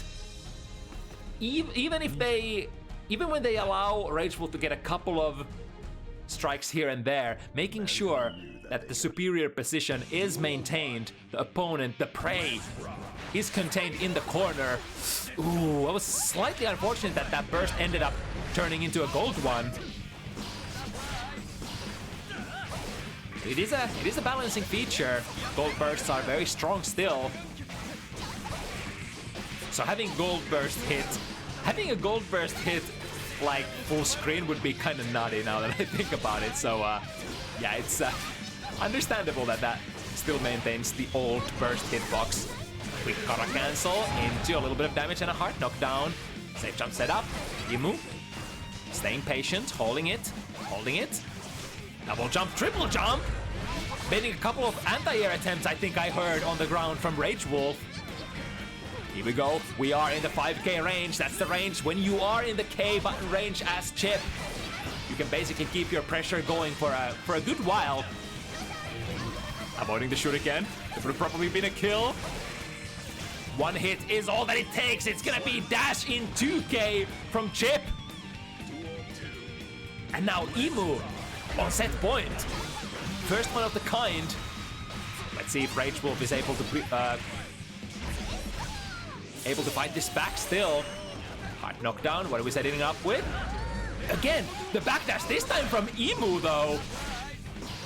The safe jump setups. Oh, hello, one more. Blocks it this time. That marks an end to Emu's shenanigan sequence. RageWolf is definitely not out of the woods yet. In fact, this is danger zone. Very nice, the perfect jump and the punish on the Genrozan. I think RageWolf, one of the most successful players punishing that Genrozan so far out of all of Emu's opponents. In fact, because it hasn't been punished very often, it's been one of Emu's ace cards, so to speak, so far. There's a 2k, little knockdown, swings the 6p a little late, but still gets there. Here comes the 6p from Ehmu, and fighting back to back. RageWolf still with the life lead. That was a really tricky backdash, able to backdash the 2k and get the hit afterwards. Here we go. Oh, no finish though. Ehmu has a chance. Here comes the mosquito bites. One more? Nope, doesn't cancel into it. And RageWolf somehow still managing to stay alive in this set. But oh boy, is it gonna be a tough run back. RageWolf will basically have to get 4 wins in a row. I mean three because they just got 1, but 3 more to come out of this set victorious. With a very delayed burst, turns into that ever so useful gold burst, which will momentarily put you in a positive bonus state. But I think Ehmu actually didn't get to utilize that positive bonus too much because they weren't able to run constant pressure. Can build into the 50 meter though. Here comes the wall break. This time, okay, no more safe jumps. Both players like, I'm through getting backdashed on my hard knockdown wall break. I'll just run there and do my close slash or whatever button. Here we go with the overhead. Delayed double one. Prompting burst from Ehmu. Ehmu also looking for the burst, but the hard bait does not pay off. There's the patience of RageWolf. And a 6p hits. One more hit. Where does it come from? That was so spaced. What? Wait, was that? That wasn't plus, was it? Kickstart from that range. Maybe. I mean, I don't know. Maybe it was neutral-ish. Ooh, dangerous DP whip. Tried to press a button after that, but getting tagged by RageWolf. And now RageWolf setting up the shot. Being able to make Ehmu respect the yo-yo setup. Break the wall. Lots of damage. Comparatively. Ooh, the second hit of the jump heavy hits. Hold this and I'm starting to believe. Chat room. Is he gonna do it? He definitely can. He may, or potentially, could even end up doing it. 2 more for the road. And most importantly, RageWolf has the momentum going into this potential last 2 games. I mean, it's gonna be 1 or 2. Ehmu unleashing burst as well. So no saves, no get out of jail free cards here available for either player. RC conversion. So not gonna get a hard knockdown out of this. Now it's ever so important that RageWolf manages to not let Ehmu get the touch in. Because as soon as he do, it's 1-2 into Kara Super. And now, yeah. It's so tough. Is it gonna be the diagonal alpha? Is it gonna be a strike? Or is it gonna be Genrozan? There are so many different options that kind of look the same, especially the Genrozan and the upwards alpha. Ooh, nice, got the combo out of it as well. This is technically one of Ehmu's set points again.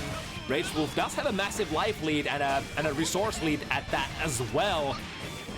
Ooh, found the hit with the 2S, doubling it up with kick the baby, rock the baby. It's definitely a time to rock it. Good reactions there, stands up to block the 6K, and then 2Ps, the startup of the alpha. All of those alphas would be cross-up, so it's probably easier to just mash on them if you're expecting them to come, rather than switch your block. And we're gonna be a little more dangerous, but you know. RageWolf has so much meter here, yeah, that's gonna be a kill, bringing it 6 even. Admin, he is doing it. He's definitely doing it. 4 games in a row was what was required of RageWolf, the Spanish Bridget hero here. We have managed to achieve 3 streaks so far, but we need one more. One more chance for Ehmu to rub it all back and deny the massive comeback from RageWolf. Let's see how it goes. Was that a passive yo-yo? No, that was an active one. Ooh, frame trap into the butt! That was a lot of damage inbound. RageWolf still has... Oh, okay. I guess Ehmu will kind of take that. That could have been a punish for their life. But just got throw punished. Instead, find the low, into a dig throw. Now the big question here, RageWolf, is he gonna play it safe? Is he gonna try to maintain the burst? The answer is yes. Gonna take the burst into the potential last round here. Set point Ehmu arriving into it first. RageWolf needs 2 rounds. Can almost smell it. It's so close. It is so damn close. But now having to spend the burst, have to get caught in that positive bonus loop of chips. And there we go. Here's where it starts. Is Ehmu finally gonna be able to break the momentum? What's it gonna be? Safe jump. Keep them in the corner. Good 2P. But Ehmu was able to build a lot of resource out of that. Cross up alpha. Another one. No, this time DP does take care of both the command grab startup as well as the potential alpha. Ehmu has unleashed their burst as well. RageWolf with the meter advantage. The Rekka 2 does not go into anything. And the DP's into the wrong direction, or perhaps the right direction. Hold this. Ehmu deems that it's okay to jump out. Oh, got them backdashing. No combo though. That was a really awkward combo to make. Are they gonna?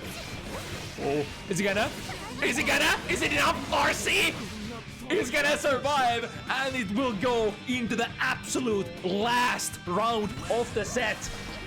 Advantage is on RageWolf. Mashes with 2D.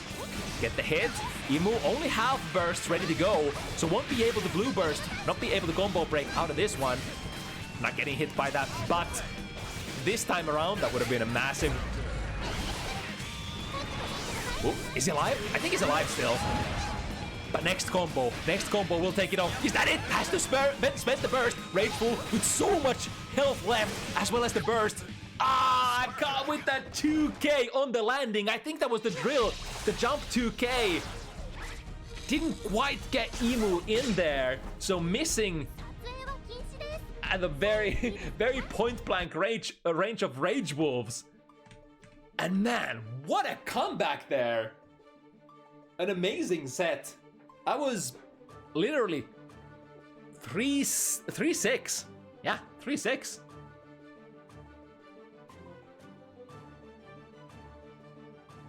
Oh, baby. GG's indeed.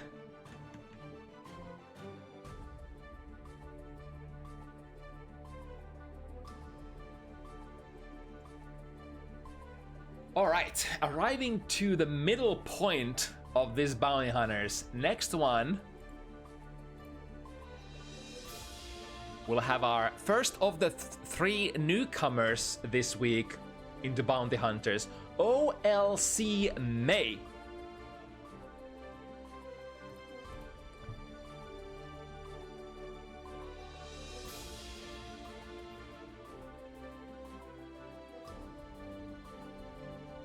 So OLC is going to be another very rare sighting of Hungarian FGC.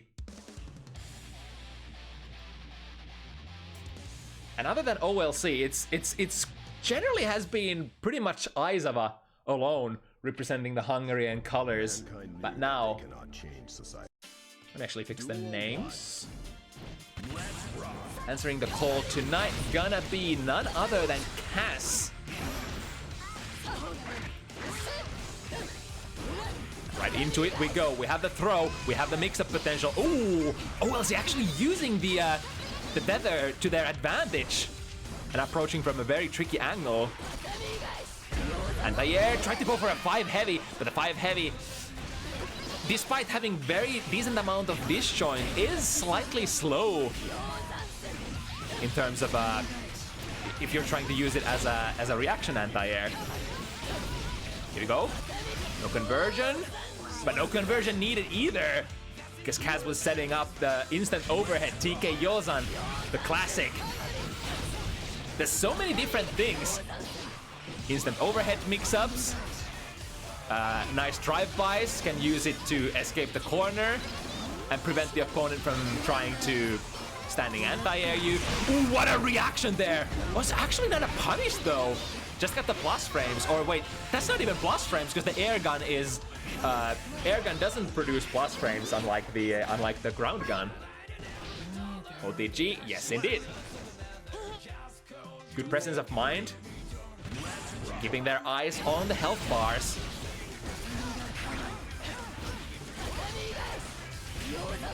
Ooh, messing with the Yozan. Wait, hello!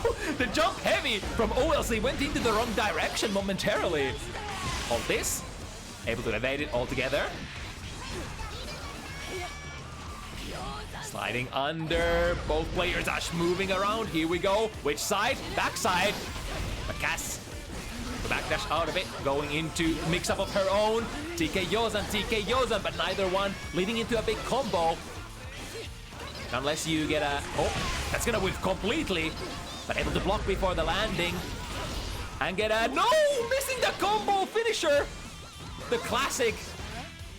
Getting the heavy follow-up of Kabare into the wrong direction. Here we go with the burst. And a good 6P. Looked like it was gonna be slightly late. But still, the 6Ps in... The 6Ps in Guilty Gear Strive are super powerful and generally tend to low profile most normal jump-ins, even towards the end of the active frames of the jump-ins.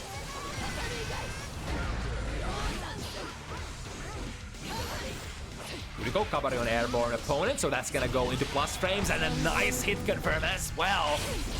Oh, never mind, I spoke too soon. Do we get a punish? No punish. Moving out of the corner, using the jump D.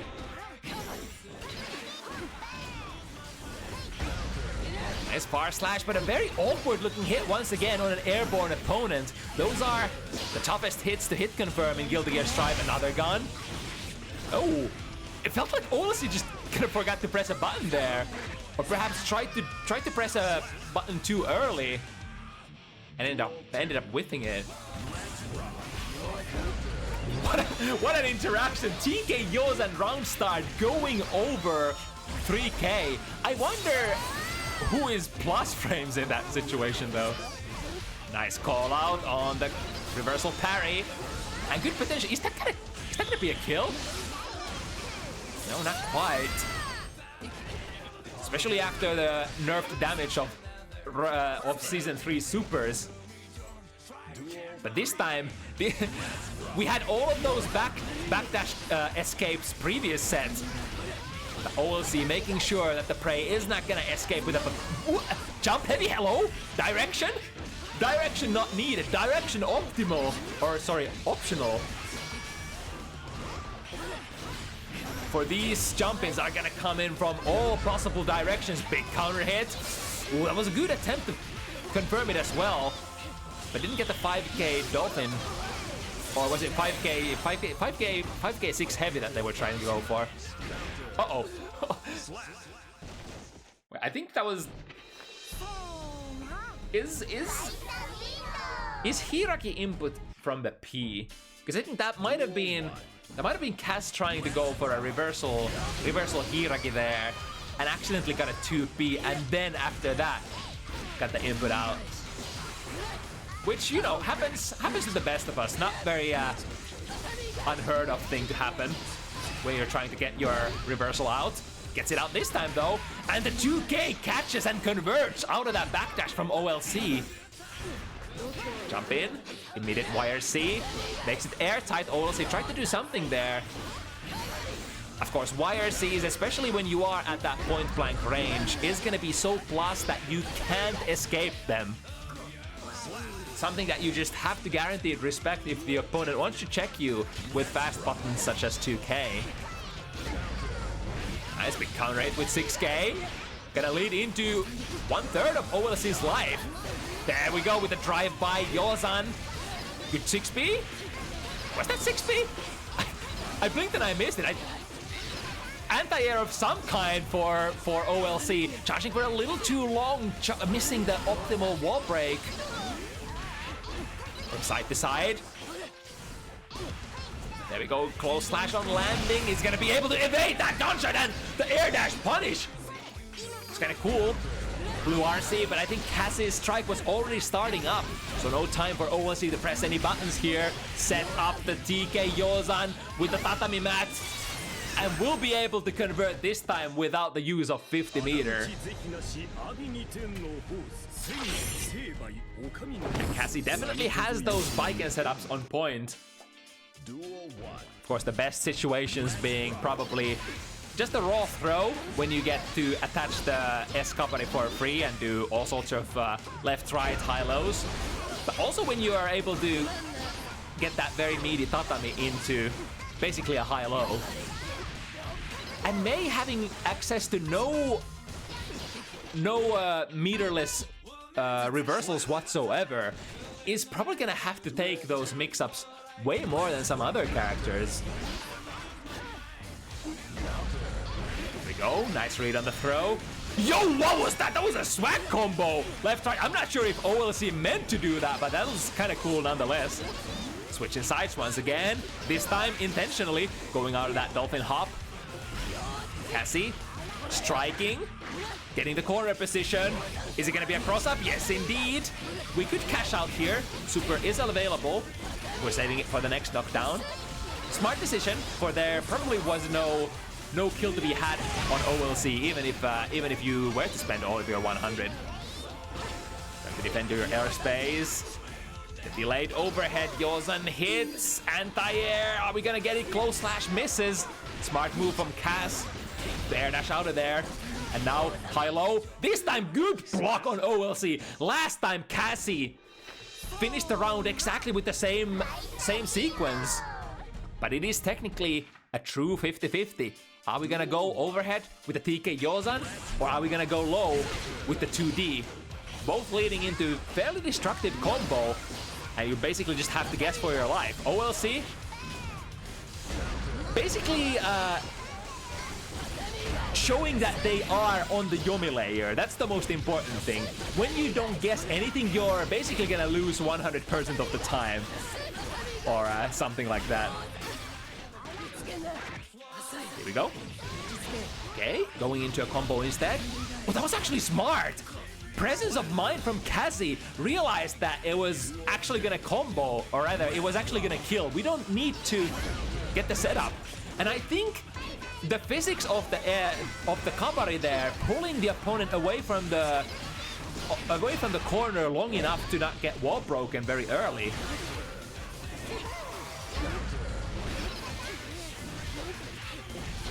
Oh, sorry about that. OLC won the last match. Damn, collusion here. Let me fix that. 2-2. Thanks for that.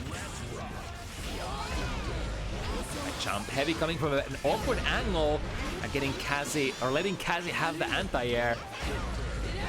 Ooh, now I wonder if that was a misinput actually. Landing on the wrong side and queuing up the beach ball. Right, gun. Will bounce OLC out of the beach ball summon. Very nice reaction. Or perhaps a prediction here for Cassie. She has been firing those guns quite liberally. And this time it would be the third point for Cassie. Jump the gun a little bit here. Gun.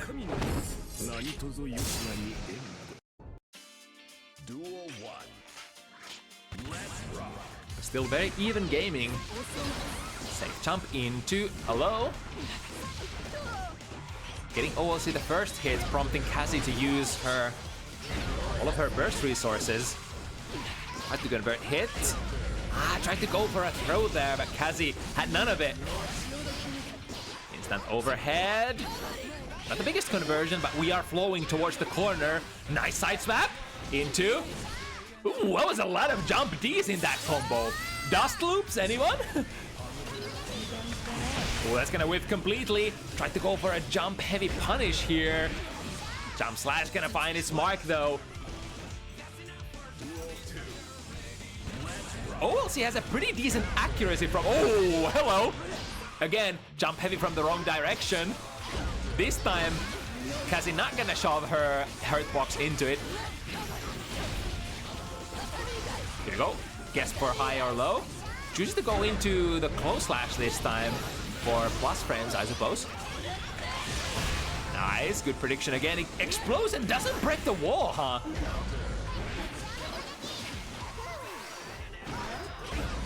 Tech.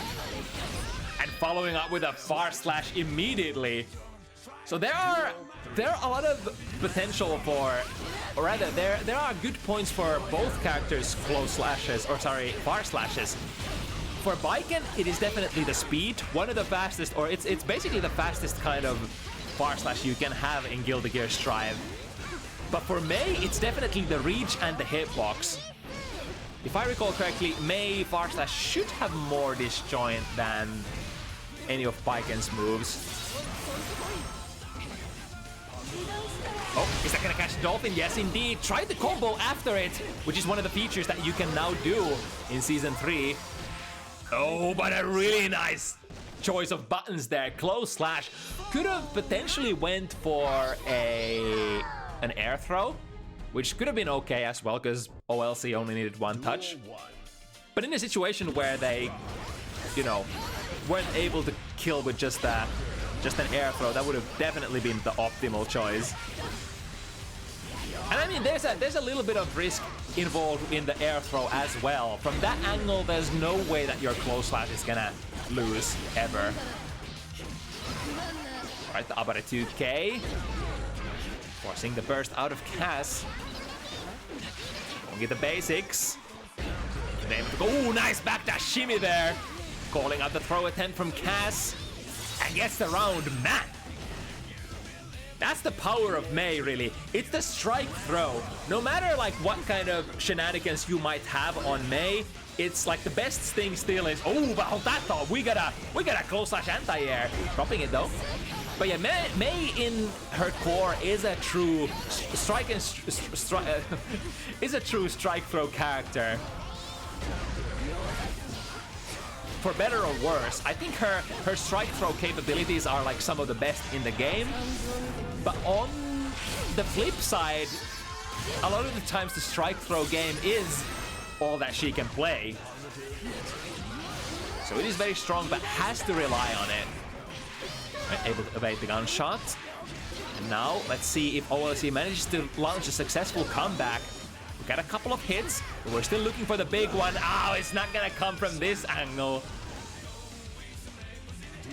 Cassie finding at least one frame of gap there between the jump in and the low that OLC was unleashing. Yeah, probably warranting a burst there. Hello! Too heavy from wrong side. Mei's definitely a character that, you know, has hitboxes that allow the opponent to shove themselves into it. But I mean, technically the big haymaker of the too heavy does, you know, move the anchor to the other side, so it makes sense considering the animation of the move. And OLC Duel 1. getting a one-game lead here.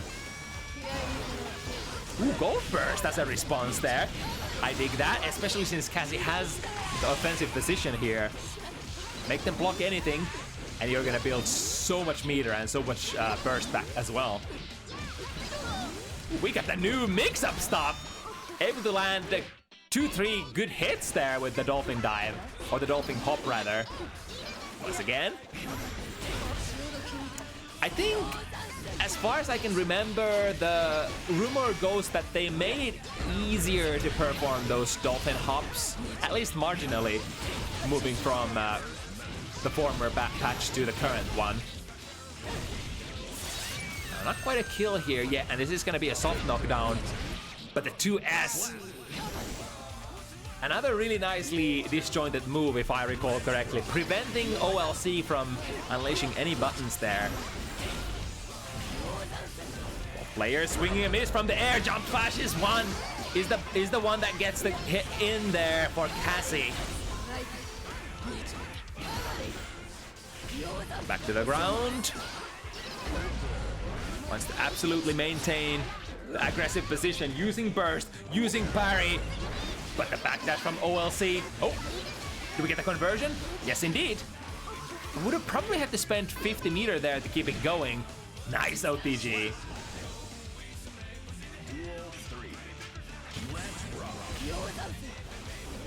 Another opportunity for OLC to potentially grow their lead here. If everything goes as planned, to the other side. Cassie ready to backdash to the other direction though. Missed the combo, but got it again. There we go, and that will put a decisive nail in the coffin and get the hard knockdown. As well as the Oki mix-up for Cassie. What are we gonna run with? It's an air dash into safe jump, into blue assault, but something happened there. Immediate burst as soon as Cassie was able to get the hit in. To break the wall with a soft knockdown now. Cassie has so much meter to spend here. Ooh, look at that yoink. Is that gonna be enough? Misses the close slash. Ooh, tragedy befalls Cassie. Oh, whoa, it's Cassie. That was definitely gonna be a kill, but missing the combo, and OLC says no mercy. When they offer it, I'm gonna take it. 2-game lead here for OLC. Picking up some steam. Up Dolphin working as a very nice anti-air. The Up Dolphin is a surprisingly good anti-air. It's a little slow. I mean, it's not even slow to start. But I mean, it's not really your usual reaction anti-air. It's kind of something that Mei players will have to go for, considering how the traditional 6P is not the strongest thing for Mei. Actually, you know, struggling to combo anything out of 6P a lot of the times, Mei. Going under, and empowered with that 50 meters, should get the walls again, should get the kill. Yes, indeed, my good sir.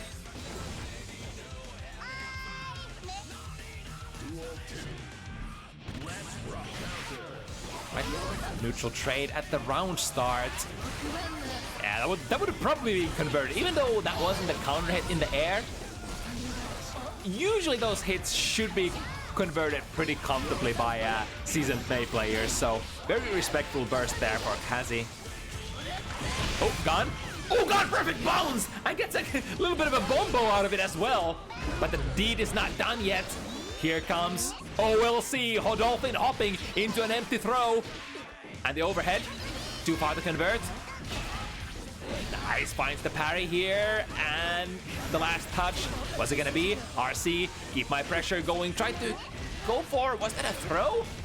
OLC once again, 1 point, OTG, doesn't kill, but sets it up into an empty low. Damn. And OLC just running away with the lead. Was kind of nice option select-ish situation. Was trying to get the OTG close slash, didn't find it, went into the jump cancel, and then a ghetto mix-up for a jump in or empty low or throw. I don't even know what kind of options you have in that situation. It's a very, very rare kind of situation, which is probably why Cassie wasn't on top of that either. Oh. That was evil. Kind of looked like OLC was missing something there, but it was perhaps a frame kill. Finds the close slash. That's a lot of damage coming through. Luckily for Cassie, no resources for OLC to break this with a hard one. But set point, potentially, next hit is gonna be it. Oh, tried to convert it into a too heavy. Not this time. 2S caught the backdash there. But once again, immaculate conversions from OLC. And just like that, we were at an evenish position. I think Cassie even had a lead there at some point.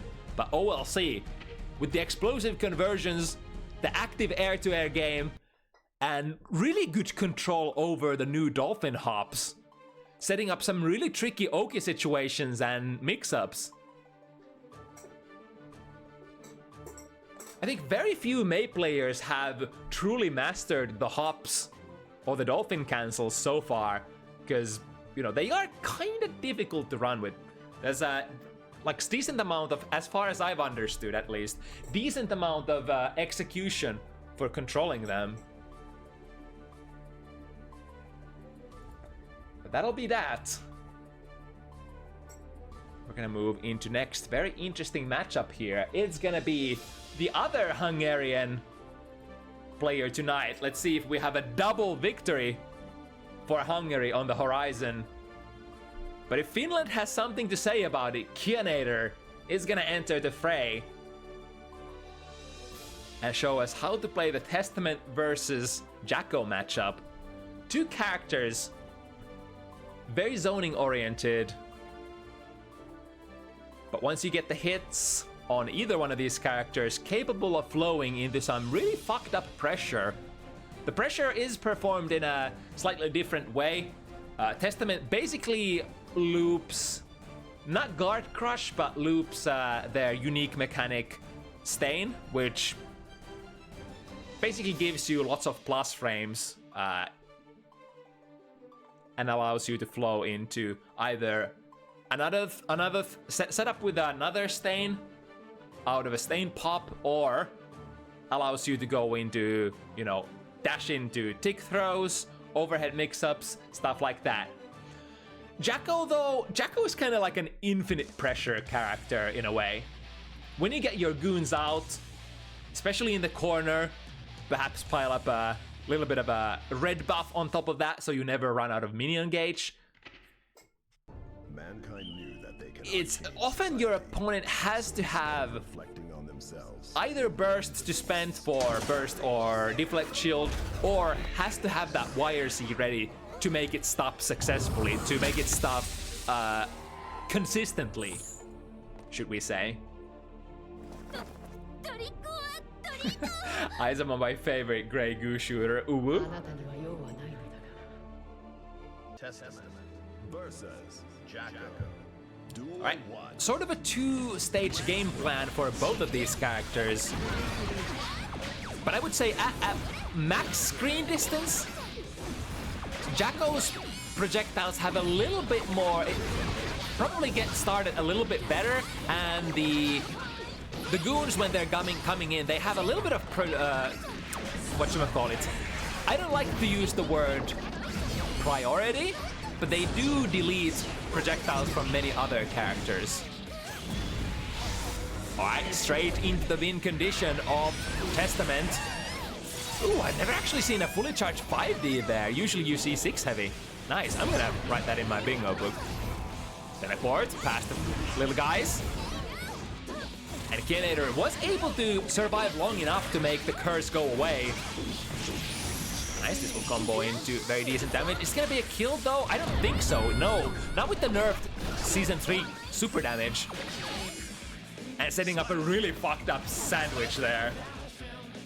It's like, especially when you get one minion in the front, one minion in the back, it's the hitboxes on the attack command will come from so many different angles that it's hard to press anything.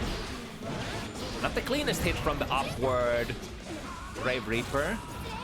Let's see if Kianator manages to fight out of this situation. Does so. 6P a little too slow to catch the minion coming in there. This time was able to do it, but good read there on Kianator. Instant air dash will be the tool of choice universally that punishes those Grave Reapers. Punishes just about any fireball in any fighting game. So instead of Duel 1, let's rock.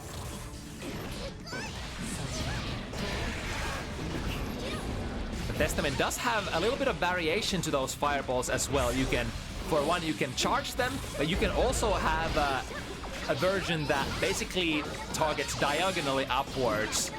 So if your opponent is trying to... if your opponent is way too predictable with their jumps and air dashes, you can just basically launch them out of the heavy Grave Reaper and go into a massive combo.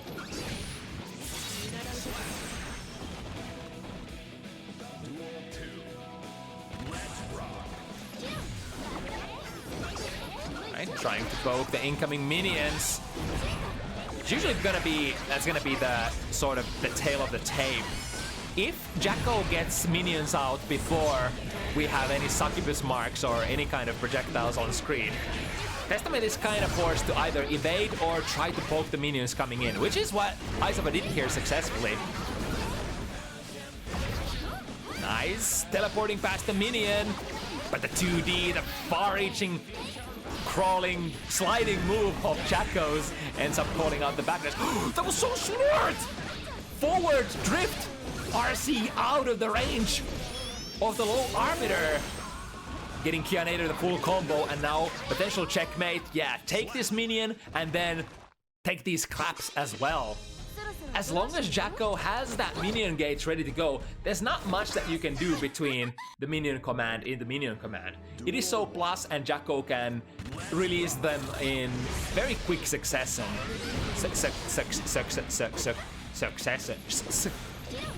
Succession. Thank you, Finnish native language, for screwing me over for English. Right, this is gonna lean into a high-low. Out of the curse pop, you will always be able to go into normal succubus super, and it's gonna be airtight, which was what Aizawa utilized here. 6P. One might even say the best 6P. One of the best in the game, if not the best. 6P keeping Aizawa low profile, but Aizawa would much rather like to hit the minions. Here comes the explosion. Oh, here goes the explosion. Bye-bye.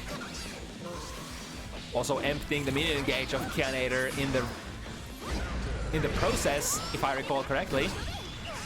Oh. Wait, does the minion super actually end their momentum? Their travel arc, if you throw them? Interesting.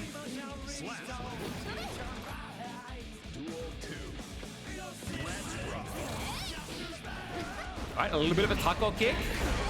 Ah, but Kianator is on point with the RPS after the Grave Reaper fireball at neutral.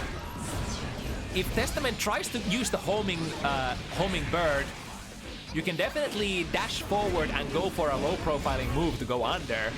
Speaking of under, we're going over. Get the curse, overhead, gonna be plus. Trying to read jump out attempts from Kianator, shooting those upwards fireballs.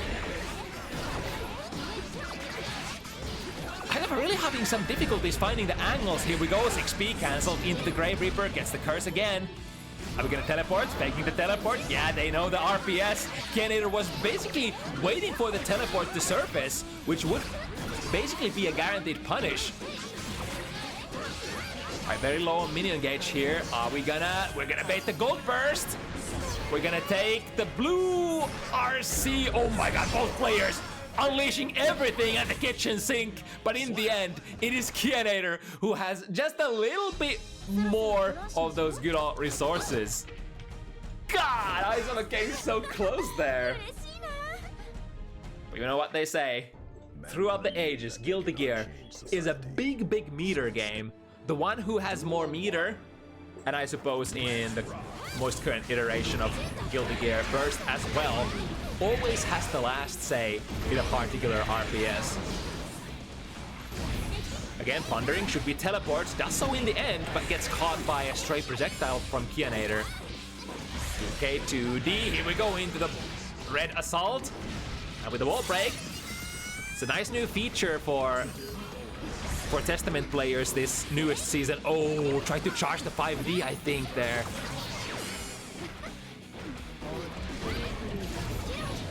Peering from below Kianator, but now we go into the soccer loop.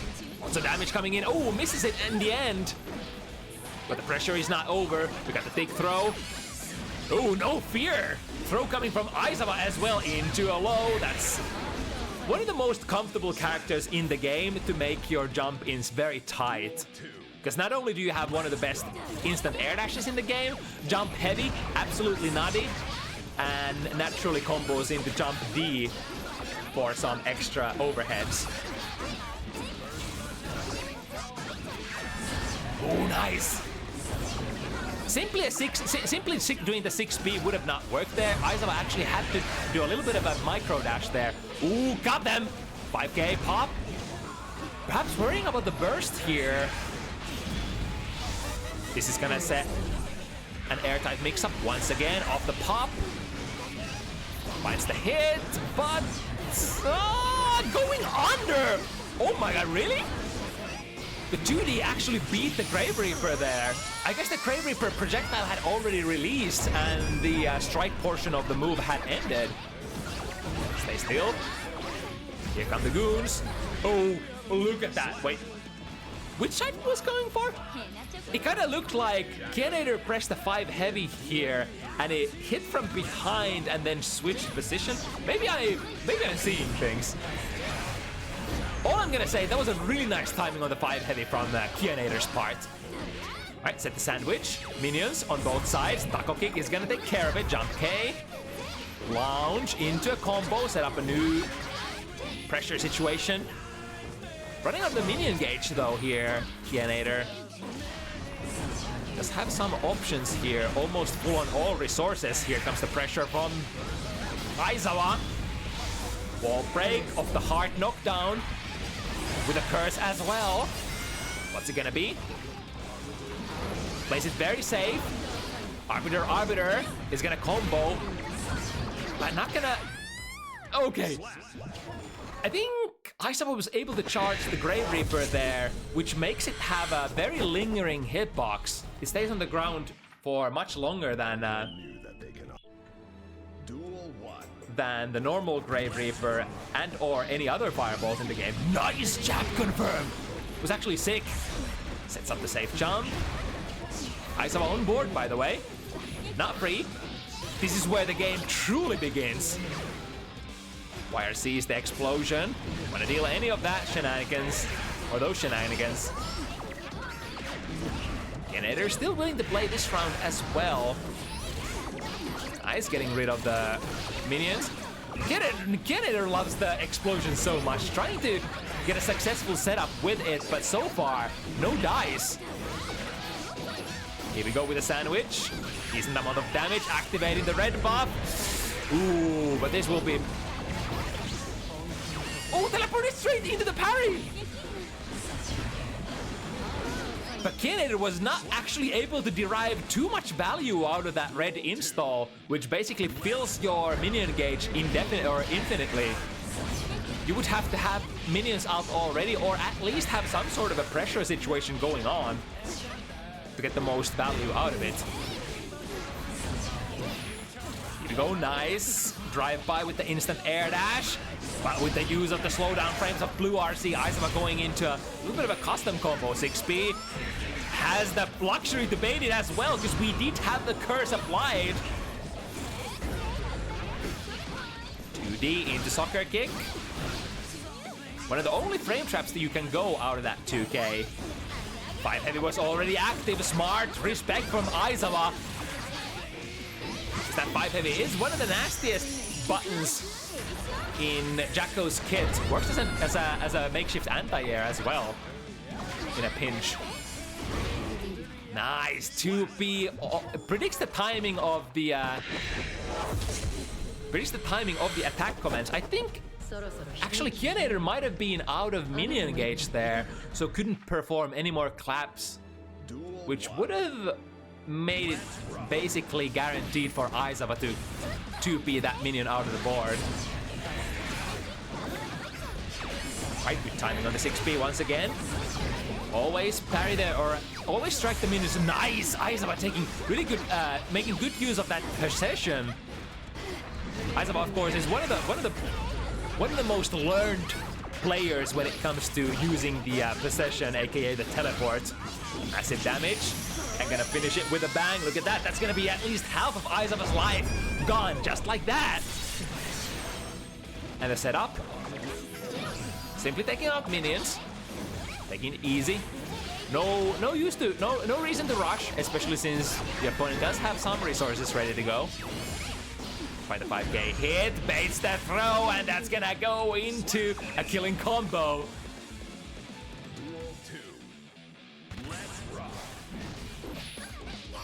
Oh, interesting. That was a 2P anti-air, 2P 2k.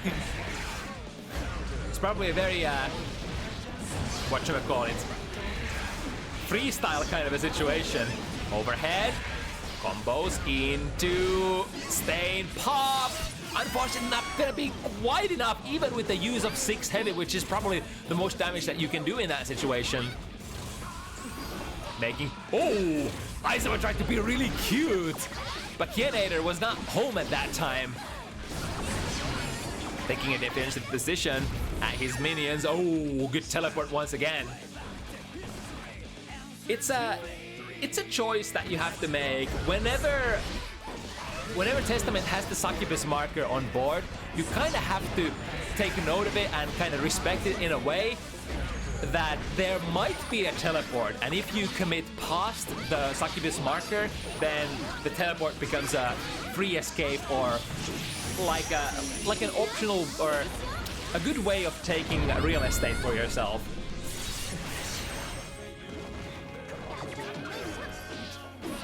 We go with the low. No hit confirmed though. Aizawa unleashing the YRC as well as the red wild assault, building up basically half screen real estate for themselves. Trying to poke into the minion, but Kianator still had gauge ready to go.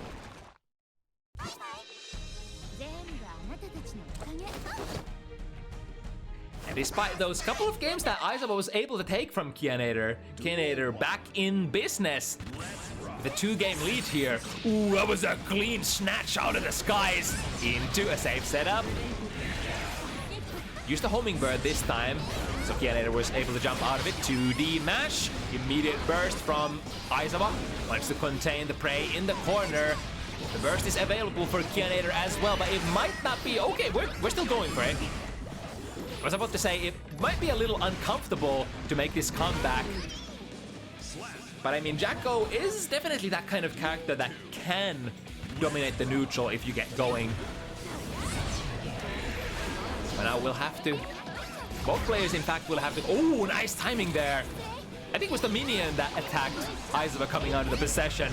Fully charged 5D. We might as well try. A little bit of smack combo there. Those 5Ds are extremely damaging. And a normal dash runs under the neutral crow without tracking. It's extremely low profilable. Not believing into plus frames of Aizawa. Oh, that was a cross up. Hello? My. I took that hit as well. This could be a kill, in fact. Testament doesn't have the biggest of defensive modifiers or guts to speak of.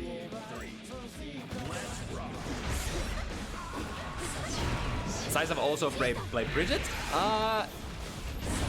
Does he? Maybe? Solid maybe? I think I've mostly seen Aizawa on Testament. We're gonna go for a teleport. Yeah, I was so sure that Aizawa was gonna utilize that opportunity to flip the positions. And Kianator was on top of that RPS as well. Reach for the throw, but nobody's home. Kianator. Ooh, here comes Testament Express.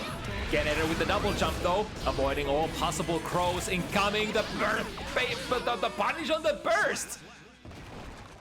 Wow, both players playing lightning speed. But Kianator once again able to clutch it out at the very end and drawing ever so closer to those 7 points that will immediately prompt the end of this competition. Nice. Hard bait. It's very understandable because that's a lot of work you have to put in that hit, and at the same time that stain pop is kind of equivalent to an RC. So it's one of the better places to burst for your opponent. So you can, it's very understandable that the Testament players would love to bait the burst there.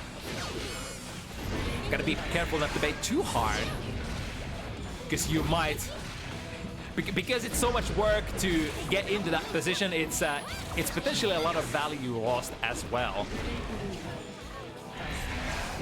Alright, we got the curse, but as you might have guessed already, it's ooh, but on that thought, we got an explosion set up.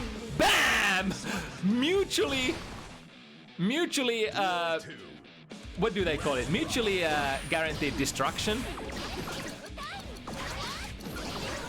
Going out with a bang. Ayo, dab. Literally. Let's see if we got the teleport this time around. Yes, but that time the possession landed way outside of the throw range.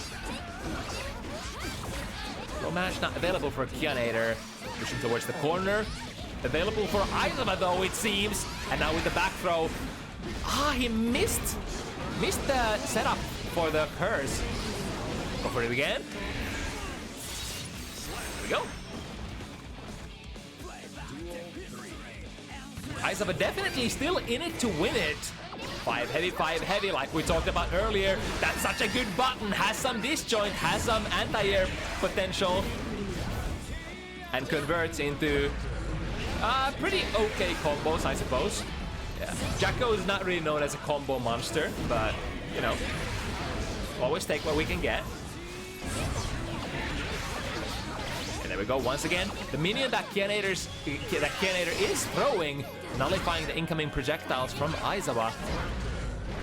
Ooh, okay, into close slash. Probably had to burst that. That would have gone into the new conversion the Testament players got in Season 3. Now the close slash of Testaments will pop the opponent a little higher in the air. So sequences such as close slash are now possible. Or you can get into, what was it, close slash into too heavy now, ungrounded.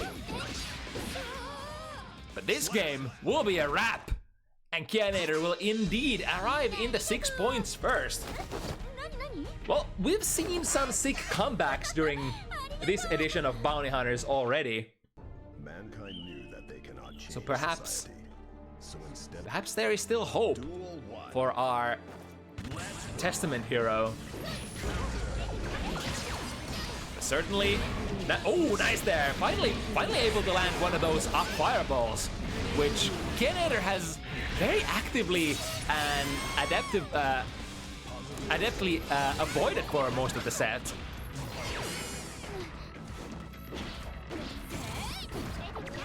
I can respect there on the frame trap flash kick, soccer kick.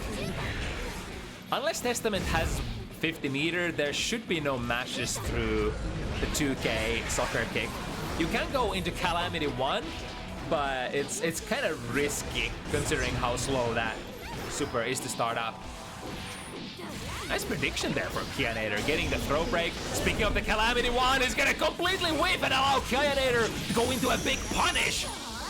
And now the momentum flipping completely on its tail. Aizawa will have the burst resources to defend with. But Kianator not engaging with any of that. It's like, hey, I'm a Jacko. Oh, there we go. Nice timing on the burst.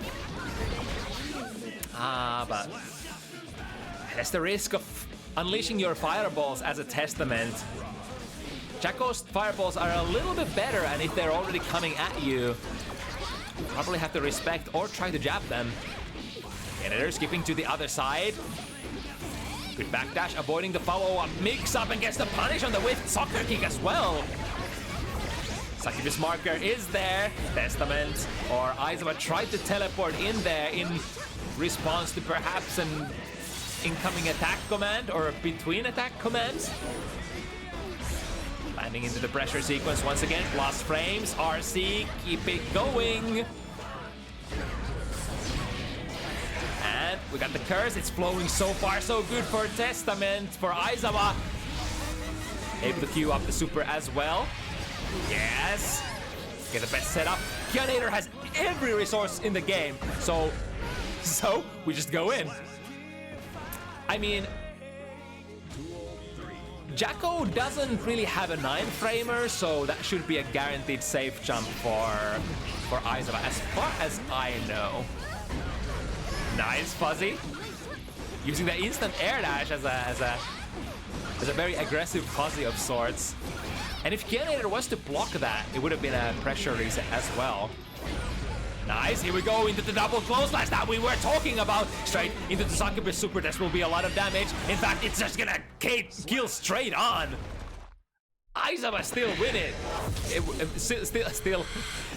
Still winning. Well, not winning just yet, but just like somebody said in the chat earlier, the pressure has been acquired, and now it's only a matter of releasing it. The pressure of the flow. Minion command tagging Aizawa out of that teleport attempt. Even the fireball. Well, the fireball does have a strike portion built into it, so it can be treated kind of like just a normal strike before the fireball comes out, so susceptible to the minion parries. Here we go. Looking tough. Ouch!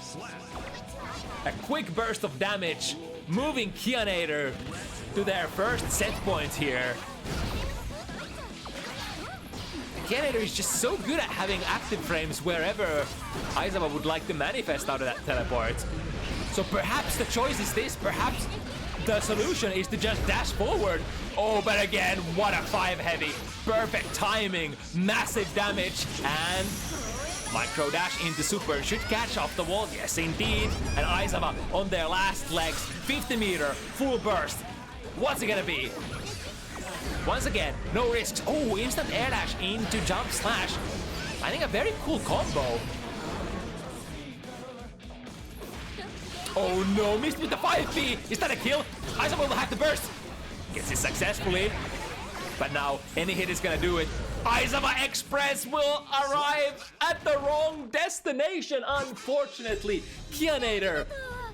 I blinked and I missed it, but there was something low profiling that jump slash coming in, and unfortunately the jump slash not the most vertically reaching button, more of a horizontal kind here, allowing Kianator just get a free punish on the landing, and that'll be that. Able to triumph over one of our most active Testament players on Bounty Hunter. I was actually initially surprised that Kianator and Aizawa haven't met on Bounty Hunters so far. But hey, you play with us long enough time, and you're gonna meet most of the players who are at your skill level. Alright. Next is gonna be the so-called championship games. 2 back-to-back high-level matches coming up. My most anticipated one at the very end there is gonna be the Sin Soul. But before that, we're gonna go into Tomi Zato versus Decoy Snail Jacko next. Another back-to-back Jacko matchup. Gonna be very different, or yeah, I would say very different from the Testament Jacko matchup for sure. The theme is once again gonna be Jacko probably having the primary say, the first say in the neutral, especially since Zato will have to be so damn careful not to get the puppet sniped by the minions. So Tomi's control over the little guy is gonna be tested here big time.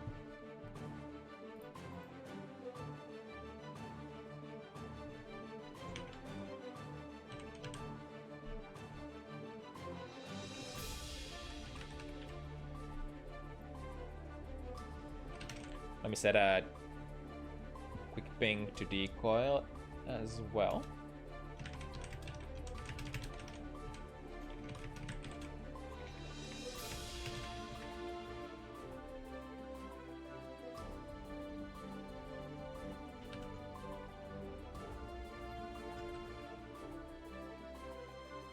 Okay, we got an inbound decoy.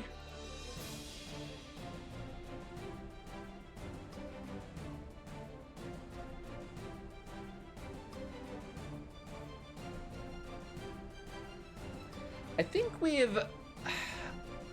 we have watched this matchup before on Bounty Hunters, and if I recall correctly, now correct me if I'm wrong, because I know y'all have some better info. Correct me if I'm wrong, but I think this was a fairly tricky matchup to play for Zato.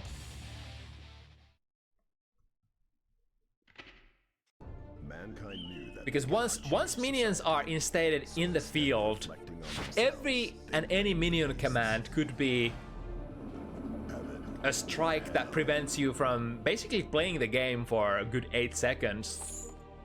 Zato, of course, without the puppet, one of the weaker characters in the game, the main body himself can, you know, can float around, can unleash drills, has some okay buttons, but just the convertibility, especially of your buttons, is gonna be nothing spectacular. I mean, you could say same for Jacko, perhaps, but Jacko always has access to the goobers. I mean, as long as you have your minion gauge, but the minion gauge is a little easier to manage compared to the puppet one. As we say that, Tomi will have to stall for time here as much as possible to get the minion gauge back. He's actually going for almost a single kill here. But now the massive life lead is certainly gonna serve Tomi in the upcoming endeavors. Gonna summon here. YRC was baited. Yes. Tomi knows the RPS, knows the value of the universal mechanics, both YRC as well as the burst. Huge Zato killers or Eddie killers. So the offensive RPS is often gonna be nice snipes. Oh, but able to go into the minion parry before that 6P goes active, huh? Tomi has the minion gauge ready to go, or rather the puppet gauge. Let's not call them the same things so that we don't mix ourselves up. It's the minion gauge for Jacko as well as the puppet gauge for, or Eddie gauge for Zato. Through the wall. Too bad that we don't have any meter here. It's a lot of damage, but now Tomi is in a kind of a tough spot here.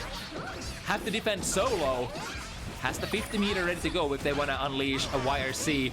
Good tech. But the follow-up to S was beaten by something by Decoy. Another YRC baited into the sandwich. This should be a kill, right? Unless? There we go. There were a couple of bumps on the road here for Tomi, but we got there. Especially after that very convincing round 1.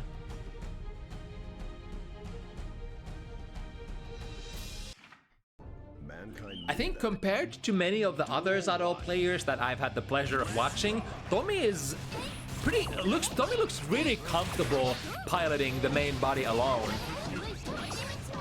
Even performing like mix-ups or, you know, long sequences and combos with just the main body themselves. Sorry. Fix the names. Let's do just that. There we go. And one for Tomi. Should be the current situation here.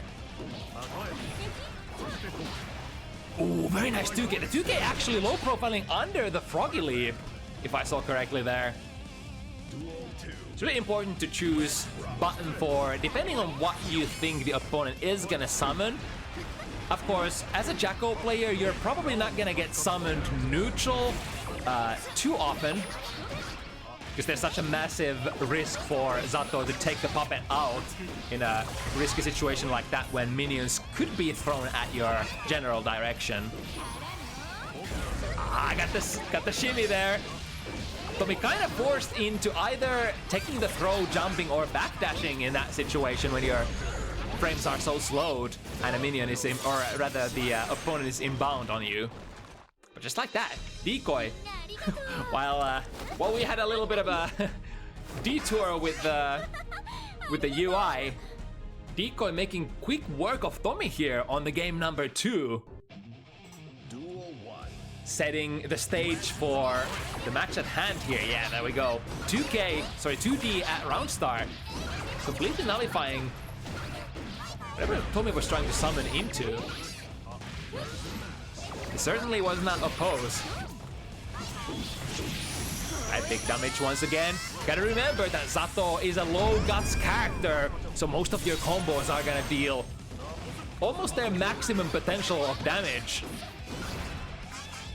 580 not cancelled, but Tomi staying very respectful there on defense.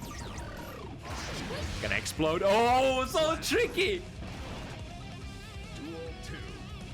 Joe's basically a timing to, was deeming that the explosion was gonna get them if they tried to move around, but Decoy Snail able to sneak a very long distance dash into a throw there. I love that and I hate it at the same time. Found the frame trap. Tomi very close to getting the puppet gauge back. We'll have to find some sort of button or opening to utilize any of that. I tried to use the deflect shield. Looks like there is gonna be no opening whatsoever. Hello? Picking up the minion and somehow avoiding the throw there. Nice knowledge of the mechanics, Decoy Snail. Realizing there is a pose, but a pose will only do stuff to strikes. It does not prevent you from running through. It does not prevent you from grabbing. Since they were in such a short, basically we're at arm's length from Tomi there, deeming that it was indeed a very nice timing to dash in and get the throw. Also, sorry I missed it. How the Raiders from the Swampin stream. Welcome to watching the second last matchup of the evening. This is Decoy Snail versus Tomi. My God, this is this is exactly the situation where you don't want to get locked in. No burst, no meter. And Tomi will have to basically rely on fundamentals, or not even fundamentals, just basics. The whole risk gauge is cranked, and that's good night, sweet prince.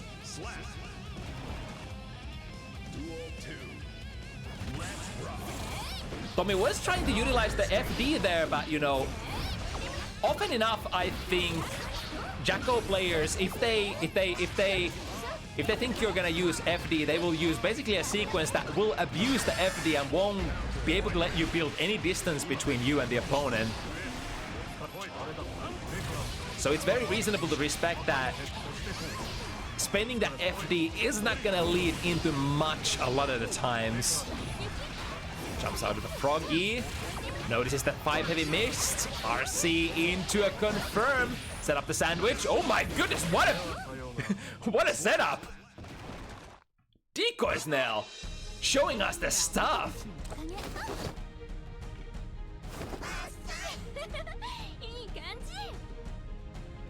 Yeah, if I recall correctly, the previous time or the last time we saw Zato versus Jacko on this channel was something akin to this. It's really hard to ever summon against Jacko.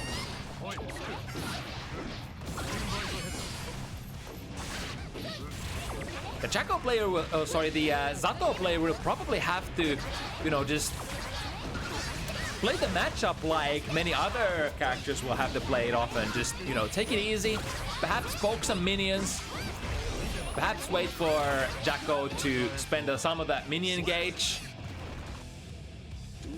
Perhaps even play the jumping game and try to approach on Jacko solo. Like so. 5 heavy, taking Tomi out of the sky, and again tries to summon, but immediately getting sniped. And like it's not like you can very comfortably summon into the oppose either. Because like the oppose can probably take care of a couple of incoming minions, but you spend so much of the summon gauge by basically just doing nothing, just spending it to not get your summon killed immediately after taking it out. It's not the best thing in the world. Drifting forward, nice, got the snipe. And the Froggy putting decoy on the ground once again. There we go. That was a clean round for Tomi that time around. It was like kind of like I predicted. Had to play a little bit of solo there. Had to pretend being a rushdown character for a moment. A wild assault. Get the hard knockdown, and Decoy Snail has very critical amount of resources. That deflect shield was probably very important there, nullifying the sequence that Decoy Snail was trying to run on Tomi. Here we go, reset it. Not taking out any minions this time. Just looking for the one last hit. Hey, I can play solo too. I don't need my goobers all the time. You don't have your body? I don't need my buddies either. Especially when you need that one more hit. Still have the basic tick throws that are available to every character in Guilty Gear Strive. We go into the corner, we go, and we're right into this. What's the play here, Tomi? Yep. Just to reach for the burst. Gets the summon, gets the unsummon. The unsummon especially is gonna be a super important tool. Get the minion sniped. So now Decoy Snail.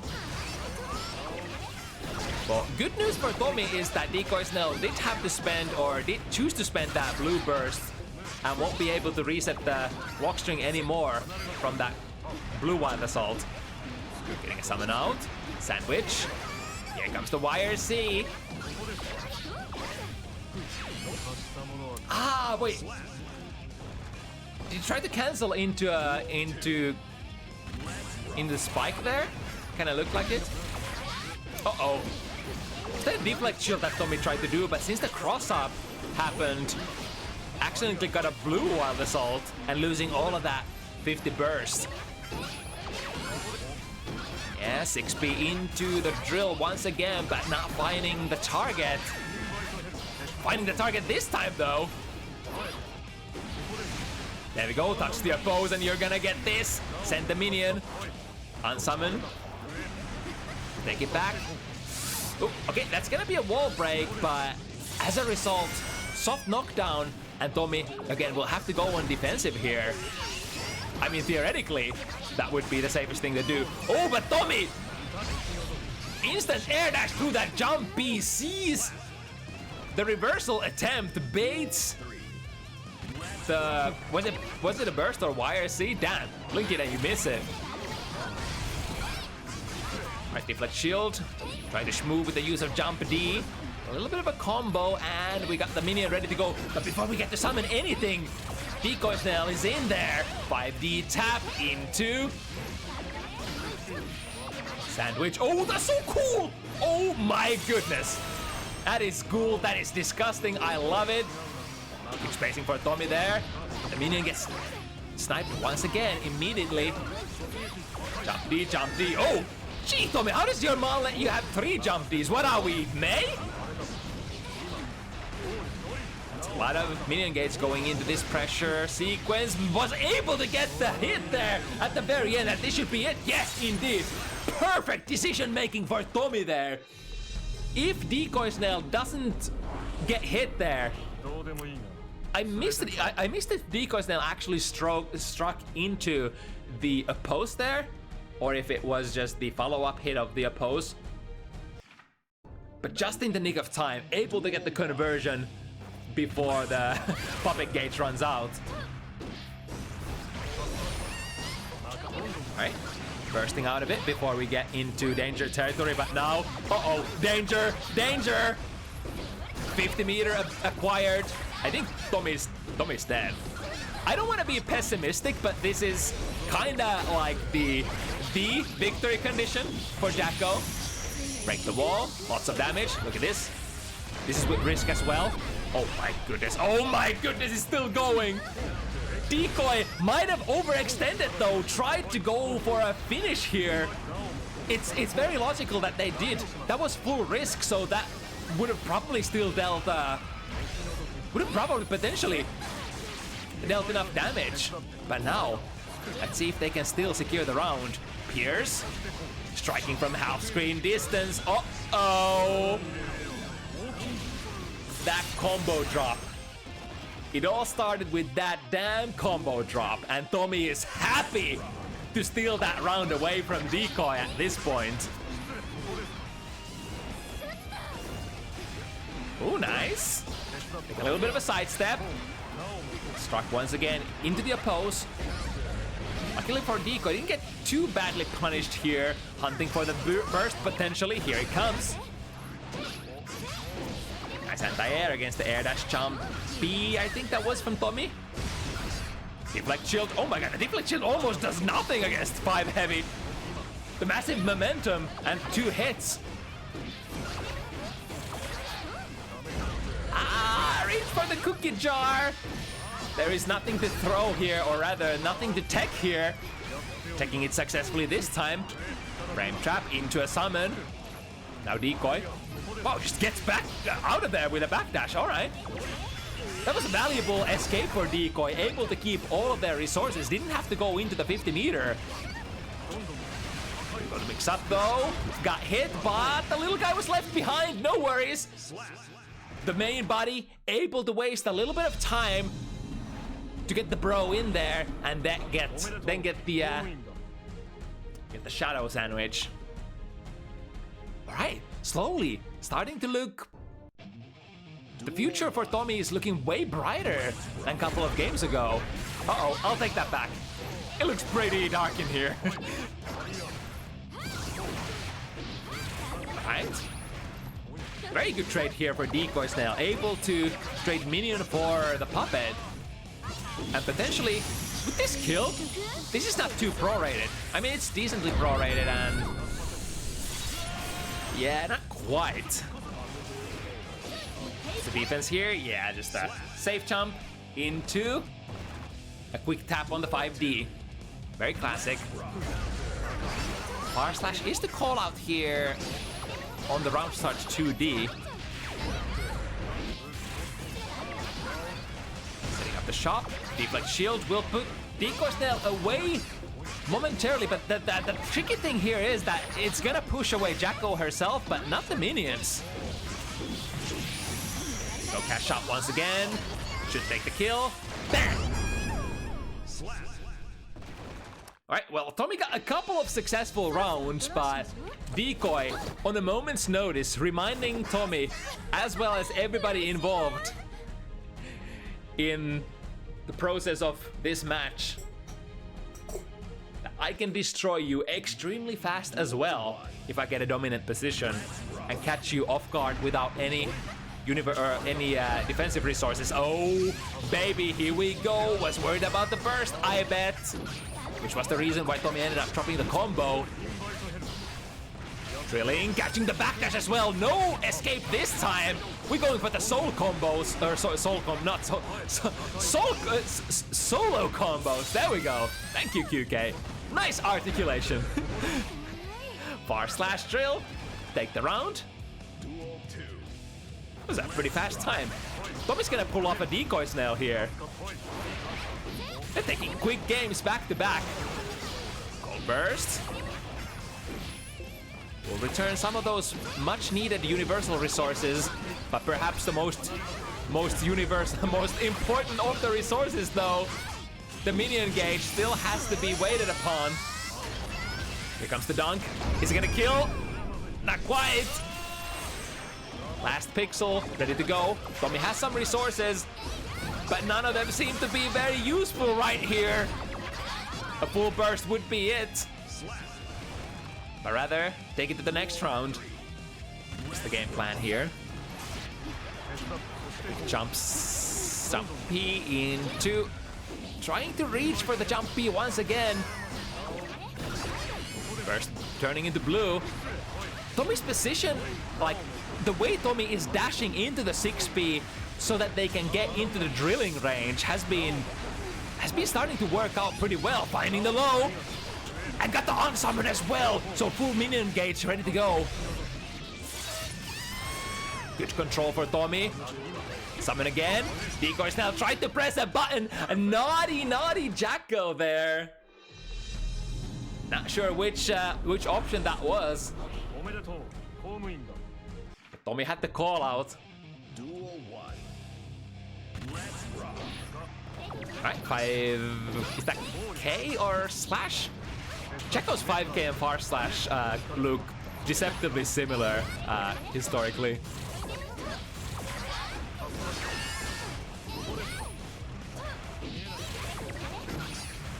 Alright, got the setup. Ooh, setting up the sandwich as well. Into a tick throw. And here we go again. From where?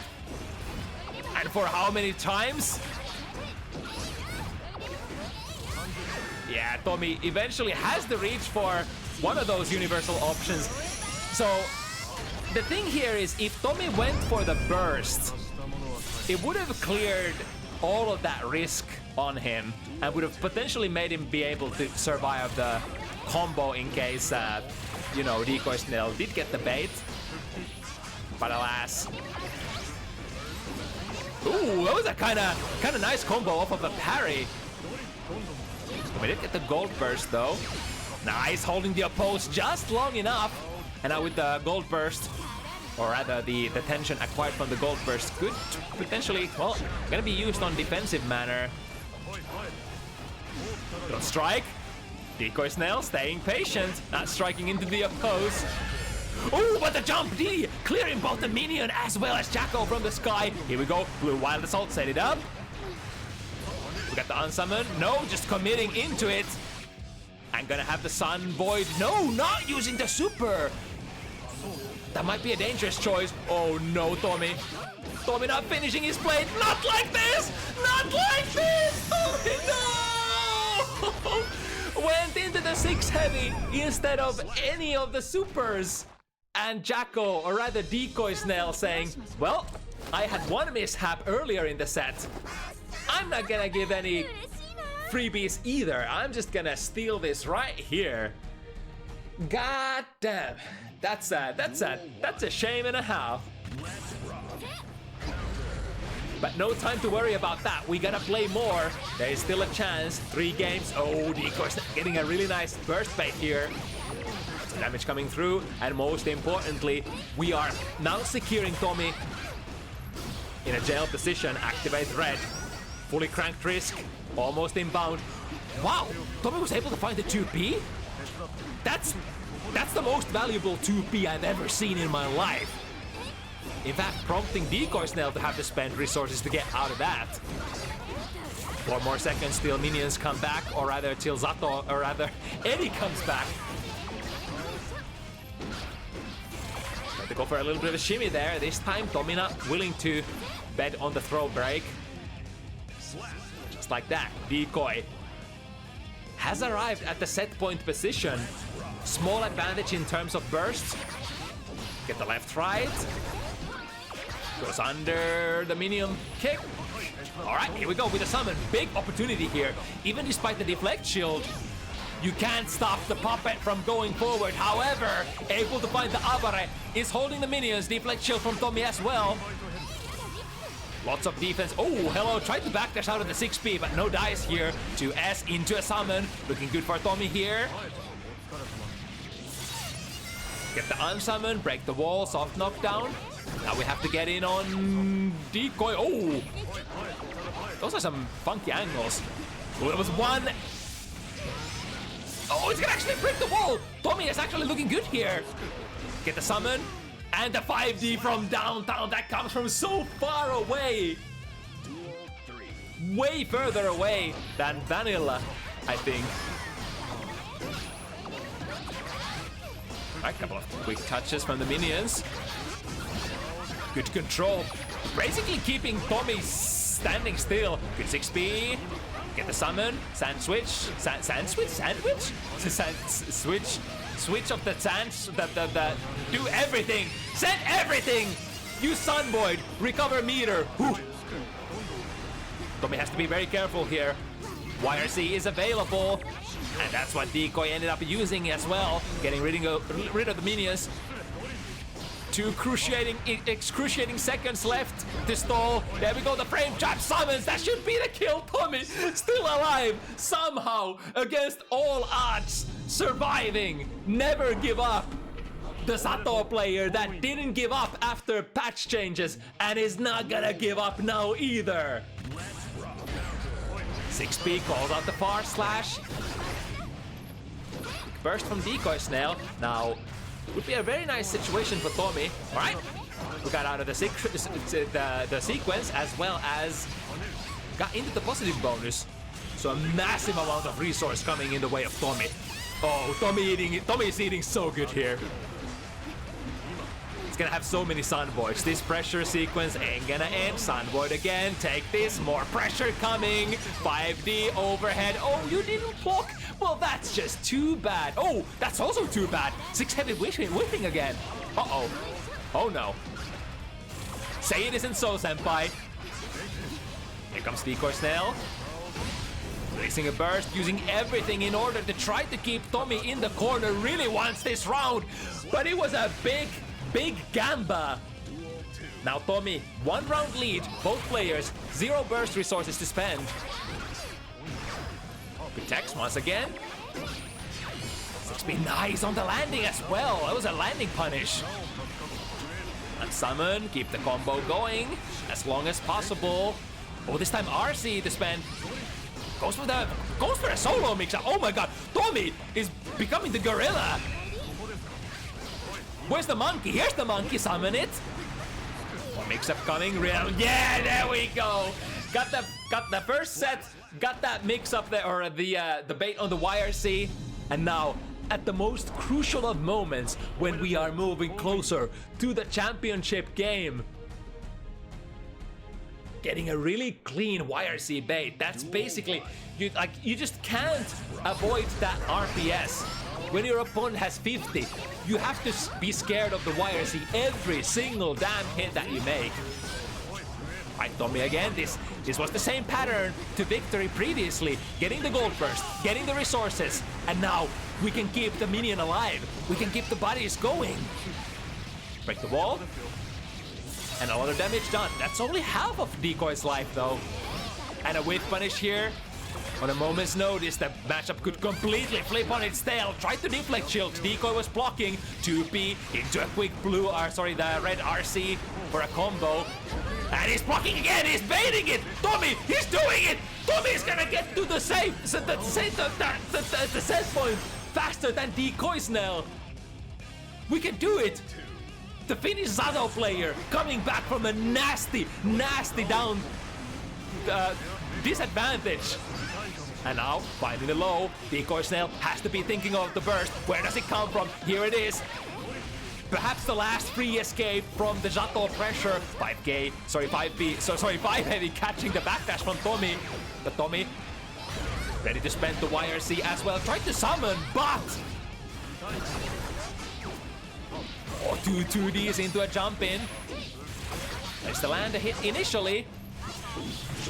Now it's looking pretty good for Decoy Snail. This isn't gonna kill, but hard knockdown. And we all know how bad Zato is defensively. Yeah, just gonna take a knee to the face. Close slash, 5D tap. Ladies and gentlemen, it's time. One more for all the marbles. All the marbles on the ground. And the kids on the playground. Everybody watching. The 2 of the coolest kids in the block. Tomi, Decoy Snail. Going at it. Who gets to keep the pot? Like shield, pushing Tomi away, but not able to get out of the minion reach. Another one. Tomi has spent all of their burst resources. Takes flight. Decoy Snail sees it. Super jump. Air throw. Oh no. You're in a set checkmate situation. Tomi is very close to the 50 tension. That 50 tension is gonna be crucial here. Decoy Snail, 2p, trying to bait it. Tomi is not biting. 2p into an RC. He switches sides! Get the summon! Unsummon! Tomi! In condition here! Decoy Snail has one more burst. Oh, Tomi missed up the sequence! And now, is that gonna be a kill? Is that gonna be it? Not yet. Deflect Shield once again. Use the remaining burst that you have, but no!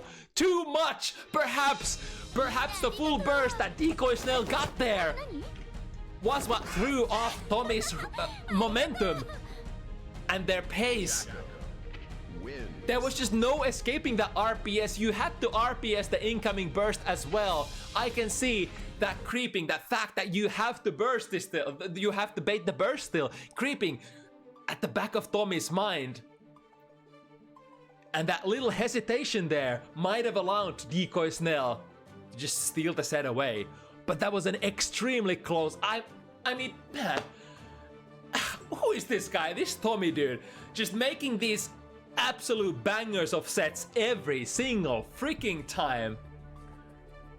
Tomi is like one of those bounty hunters regulars that just has the seal of approval of QK. It's like when you see this guy playing a match, it's always gonna be a goddamn banger. No matter win or lose, it don't matter. It's always gonna be an absolute banger. And speaking of bangers, of the Bahnhof kind, we got two first-timers here, but not first time playing video games. These are really high-level gamers brought to you for the first time by bounty hunters from the European community. Revill and BahnhofBanger. Sin versus Sol. Another super classic matchup. Give me a second to message Rev that it is indeed go time.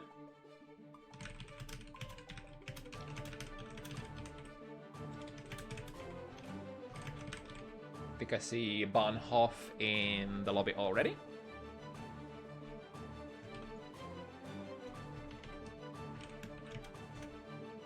Very exciting match for me personally as well, because, you know, Sin main and everything.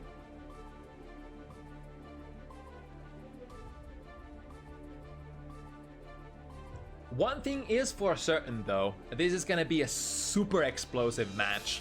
These are two... Wait, did I not... didn't actually have these guys saved, so let me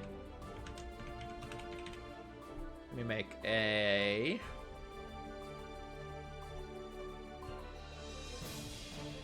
Let me make an instance for their names.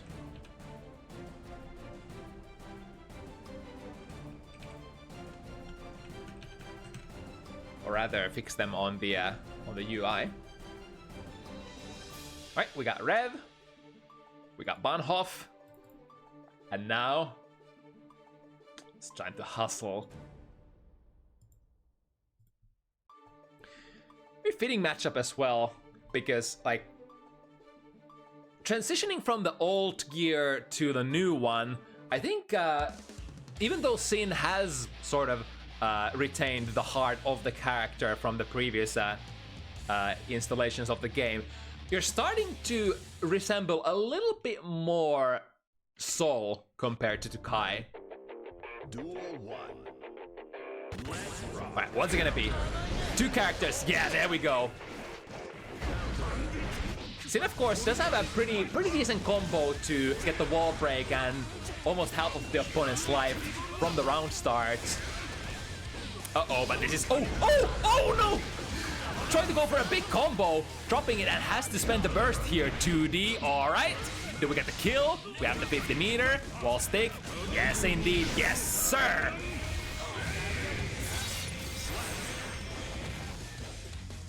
Whereas Sol probably is the damage character of the game, has probably the most burst potential for good starters. Sin is like, I would say Sin is one of the highest average damage per hit characters in the game. Sin just gets so much damage, like so way above average damage for even like bad hits. Wow, that was so fast. Bahnhof. Got Rev in the right corner, able to get a kill.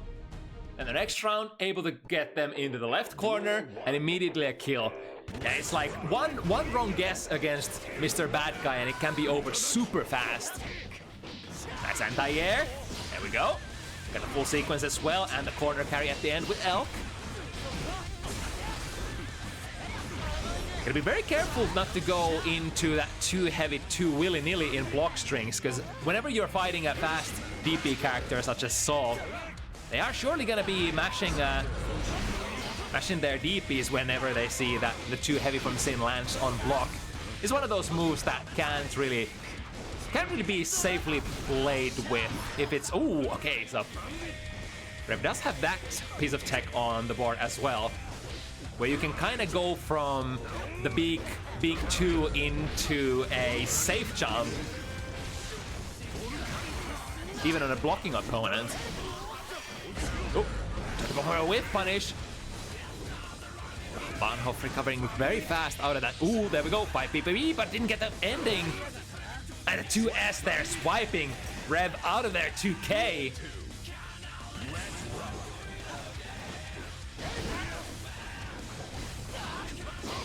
Nice anti-air, didn't get the 5K pickup though. Too heavy, yeah. Yeah, that's basically the safe way of ending the block strings from too heavy. Go into an airtight big driver. It's not gonna lead into much, but it's better than getting guaranteed DP'd out of the sequence. Bahnhof, spending the burst here. Nice whip punish. But now, ooh, so smart from Revill. They did notice that they were out of stamina, and there would have basically not been a combo unless you go into the RC conversion. It's a really cool thing about Sin that you have 3 different resources that you can juggle between, and when you run out of one resource, for example, when you run out of stamina, you should usually, by spending that 3 stamina bars, should be able to have been built up to 50 tension so you can go for your RCs. Speaking of RCs, testing their luck once again. Here we go, reaction check, not completed by Bahnhof. Overhead into RC once again, yes indeed. At that low stamina state, this is a very optimal combo into a safe jump? Question mark? One more hit would do it, yeah, and it's the Bandit Bringer. Bandit Bringer is so tough to deal with in Guilty Gear Strive, in my opinion, especially since like IBs are not the easiest thing in the world. In the older games, you could just kind of reaction IB the Bandit Bringer and get a punish. Guilty Gear Strive, it's not as simple, to be honest. In Guilty Gear Strive, you would much rather make it with punish it on the landing recovery. Here we go with the big combos, 2K into wall slump. Getting the hard knockdown as well, using the burst resources. Very respectful there on Rev's Oki. Stack. Oh, but immediately goes into the 6S. Which, even though has been nerfed quite a lot of times since the time memorial, or rather the vanilla version of Guilty Gear Strive, is still a very far-reaching poke to surprise your opponent with. Trying to fish it. But here comes the de facto airfish rod. Off Sin, Kiss to jump heavy. The button that started the sequence. Into a quick overhead kata cancel super. Nice. Both players playing it safe. Counter hit 6 heavy. Sorry, 6S. Gonna go into a decent little combo. Now hunting potentially for the last hit. Where's it gonna come from? 6S. Oh, just too much juggle.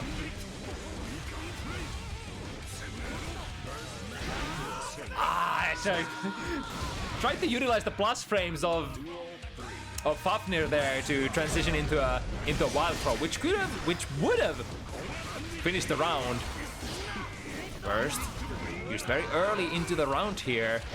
The instant air backdash jump heavy is potentially one tool to counterplay the Bandit Bringers. Of course, the air Bandit Bringer, which Bahnhof chose to play here, is very punishable even on block. It's a big difference between the grounded Bandit Bringer and the air Bandit Bringer. But the air Bandit Bringer is more of a hard read on trying to throw off the opponent's grounded anti-air timing. With a hard knockdown once again, Bahnhof is pretty stacked on meter. Oh, wait a second! I thought I saw a wild throw start up there, but got thrown out of it. That was really peculiar. Did Bahnhof actually RC that? Either way, Bahnhof with a massive amount of momentum starting here. Rev is starting to get success here and there. But, oh, into the big counter hit. In the corner versus Mr. Bad Guy. That's gonna go into super as well. Half your life gone just like that, or more. And now Bahnhof potentially looking for one more hit. DPRC is a potential option here, which is probably the primary reason why Bahnhof was so respectful there on Revill's wake up. Nice. Hard knockdown. Now it's Revill's time to run it. Neutral trade. Next hit is gonna be big. Skipping the neutral with a dash momentum Bandit Revolver RC, but not able to get through the guard of Revill through that. We're using that.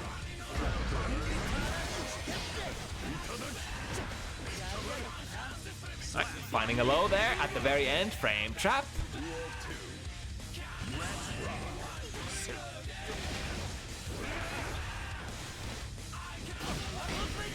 I doubled it up. It's the options out of that jump D are either jump cancel or special cancel. On hit, you would of course go for the DP for a maximum amount of damage. We're still in there with the safe jump. The escape Tatsu of sorts. Jump, Bandit Revolver out of the corner, and now with the DPRC, it's gonna go into a lot of damage for Soul. Got the Wild Assault as well. Once again, all of these corner sequences. Oh, the bunny hop shimmy. Skipping a hop next to Revill, first using Bandit Revolver, and then shimmying with a backdash. Looks so cool, damn. Ooh, that's a big starter. Yeah, immediate burst there. One of the biggest starters for Sin. Rev spending also their burst here. Nice, going for the same shimmy! The fake dash forward into backdash into... Oh, Mr. Tyrant Barrel there. So a bit of value lost here, but is in turn able to get the meter. Good job for Bahnhof for standing up for the overhead. Now on the hunt, but the 2D. Able to put that stop sign in there before Bahnhof gets into the striking distance. Go with a safe jump. Throws Bahnhof out of there, DP. Do it again. Oh, fucking do it again. Goofy here. Look at that. That was just a couple of hits. Soul, are you okay? Why so much damage? Why so much damage? Oh, but gonna land into the straight punish here. Yep. Getting a close slash and a quick 1-2-3. Secures Bahnhof the round. Really nice timing there on the burst. Because of course, most characters with a red Wild Assault would be converting into the red one to take the wall. Try to intercept from the air. Swinging a miss. R slash finds the backdash. The DP, oh, but chose to take it extremely safe and backdash out of that punish.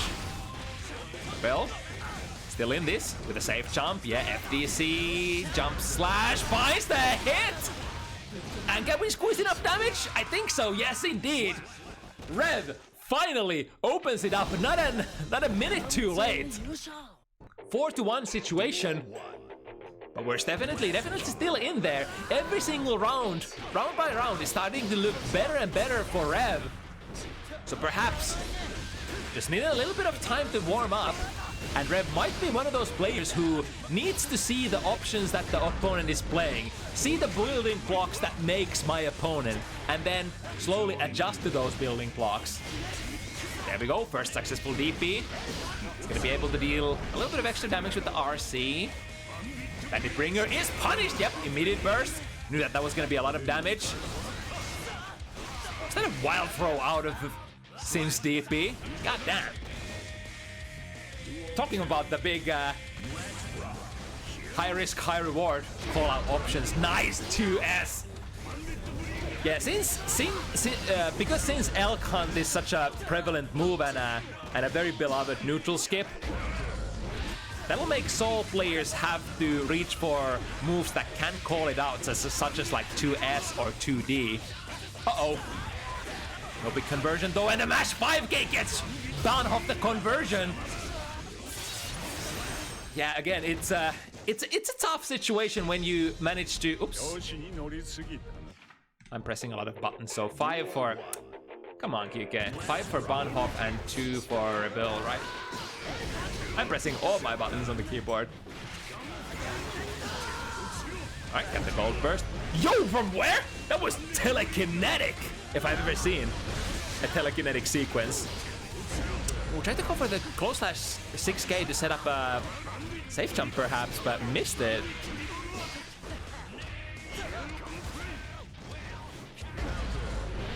Oh, got an opportunity to go into the into the D loop. Speaking of D loops, jump D, jump cancel, jump D. Here we go. Got the big hit. Are we gonna burst? Yes, indeed.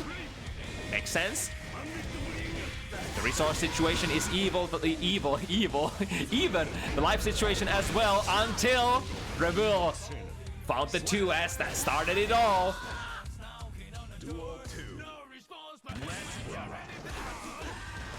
Trying to go for a whiff punish, but the 2K a little too late there that time. Far slash calls out the Fafnir. Here we go, no burst available. Oh no! A little too early there with the red assault. 5+ frames. Probably expecting Bahnhof to DP there after the 6K plus frames. Or perhaps didn't expect that move to turn into 3K. Or sorry, 6K. Okay, and there. Alright, safely whiffing. A quotation, safely whiffing. Keep the pressure going, get the throw. And now, into an empty low, and that should be it if...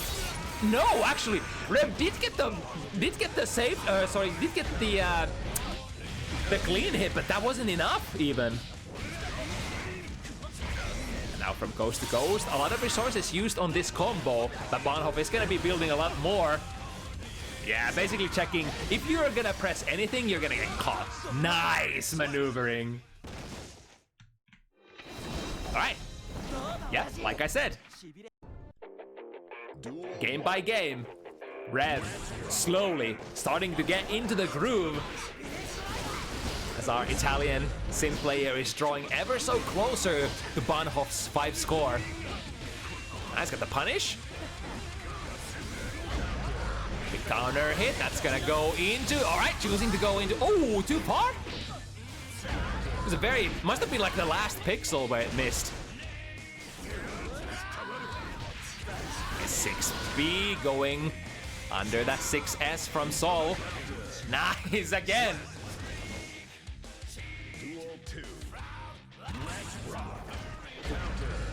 Oh, just full screen dash into far slash into big combo. Half of your life gone. But another really nice read on the throw. Mr. Bad Guy do he score a strike throw character? So if you can guess right, get some really nice rewards versus him. Here we go into... Maybe not quite dealing enough damage and didn't have any resources to take the wall break with the hard knockdown either. RC, yep, immediate YRC. That would have basically gone into a stalemate or checkmate mix-up. But Revill not even wanting to take their chances there. Duel 3. Let's rock. Players attempting the whiff punish. They're backdashing out of the flames again. There's the 5B conversion. The 6 heavies. Sin has one of the better 6 heavies in the game, but as we all know, 6 heavies in Guilty Gear Strive don't convert into too much. 5B is way more lucrative when it comes to reward. Ah, too good for your own good. Where's the old beak driver? Daisuke, where is it? Why doesn't it confirm? And now Rev finds a way out of the corner, gets a punish. Jump cancel though. Was probably expecting a burst there from Bahnhof, but Bahnhof not ready to bite yet. 50 meter ready to go. There we go, RC. The burst nowhere to be found because of that red wild assault. There were a couple of different ways that Revill could have played that. Could have just gone straight into a Kara cancel RTL to prevent the burst coming up, but I mean that was one way as well. Go for the combo, use the red wild assault and seal their burst. But that was a conscious choice from BahnhofBanger as well, holding on to the burst, basically saying, I think you're gonna hard bait me again. Because Rev has hard baited a couple of times over so far. But man, the momentum is completely on Rev's side at the moment. It was such an explosive start for Bahnhof. But now, Rev, basically one round away from bringing it 5 even from, what, 4-0 situation? Something download complete. Something my hands are warm now. Here we go with the side jump. And lots of damage coming through. Can't get the heart knockdown here. The 2 heavy will reach high enough.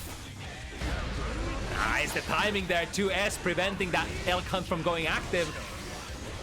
A little bit of a mishap there, tried to go for the OTG for the kill. Unfortunately, end up spending the 50 meter. Still gets the kill using 2D. And now, is Bahnhof gonna go to 6? Or are we gonna go to 5 even? Perhaps the most important round here. Nice punish there on the landing. Converted into the wrong special move though. Oh, the shimmy! No, we don't have the stamina. Couldn't go into the hoof stomp. So we'll have to turtle for a moment or hold down the 4th rather. Hard knockdown. Bahnhof, no burst, but full burst, but no tension. Oh, there's gonna be some tension coming in soon though. Convert into. Is it gonna be a kill? So close. It's gonna be 5 even. Rev with that. I can't take it, dude. This has been another week of absolute banger of comebacks. Almost every other or more of the sets have been like almost impossible comebacks. I guess that's why they never in fighting games never say die. Swing a miss, 5B here, calls out the landing of the bandit revolver into clean hit DP. That's gonna do so much!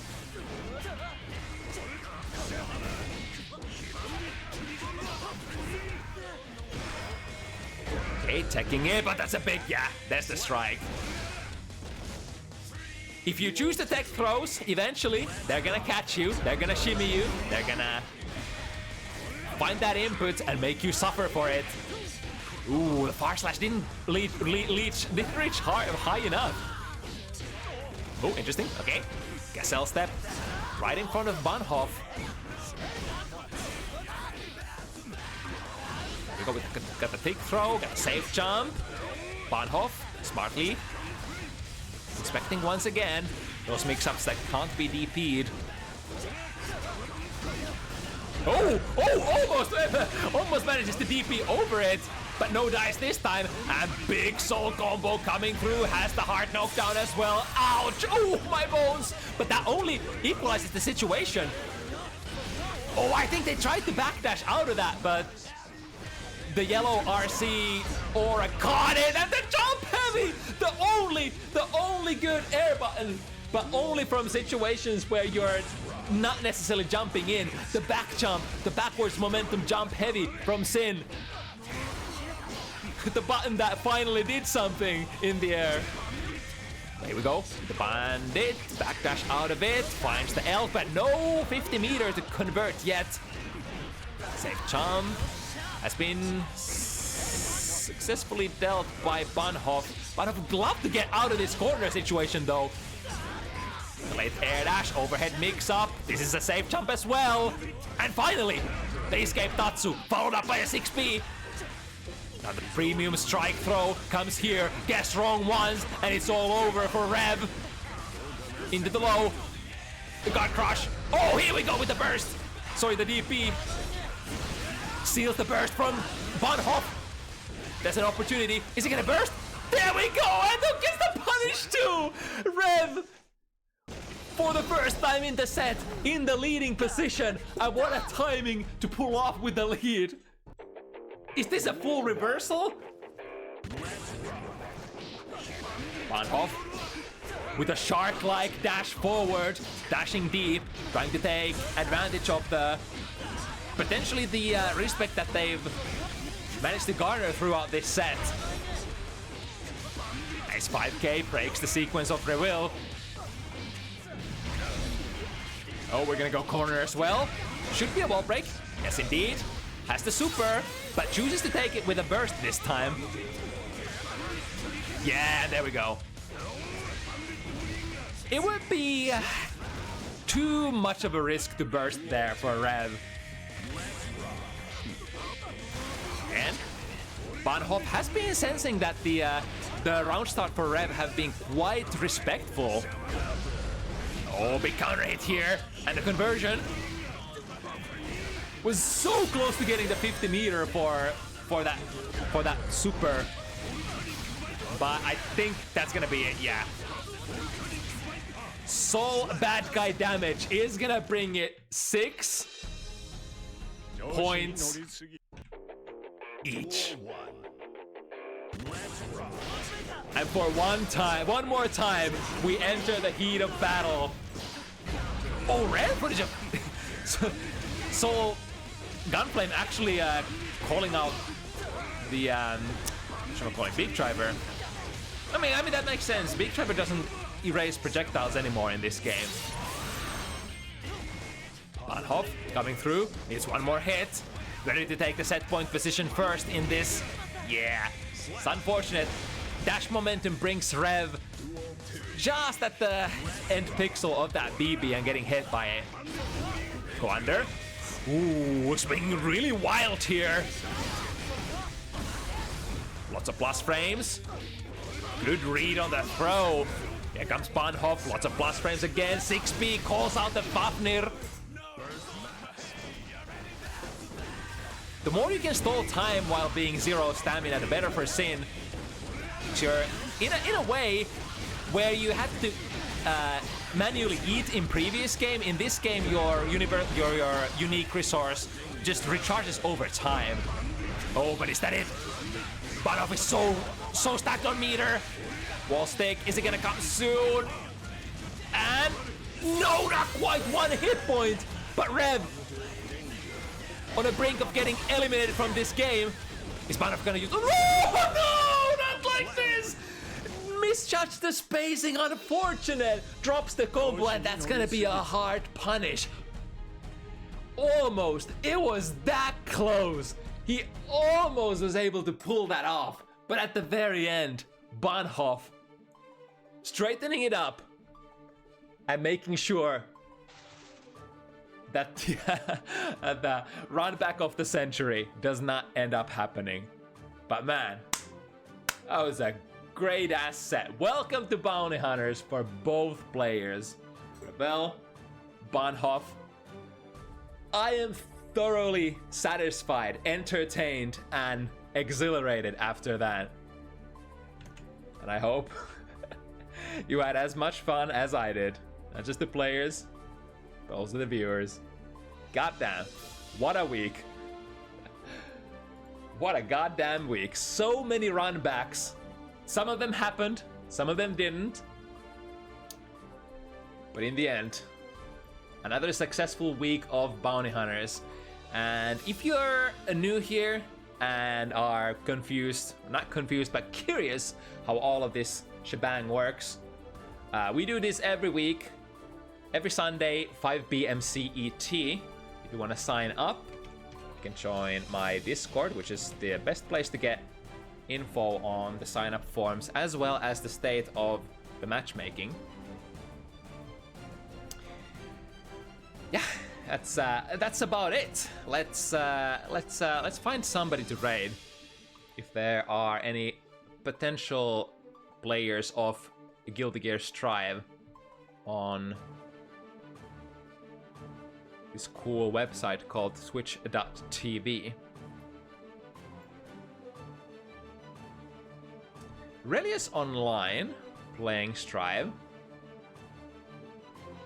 And I think I saw Relia in the chat earlier. So let's go late. Let's go. Is that a Freudian slip? Let's go late, Relia. I don't know, dude. I'm done. I'll send you over to Relia stream. Get some good old high-level El Nino gameplay. And we'll see you again next week, next Sunday, 5 p.m. CET. Till then, stay safe, play Guilty Gear. Any of them will do. Strive, Exert, Plusar, all great games. Let's never let these great games go out of fashion.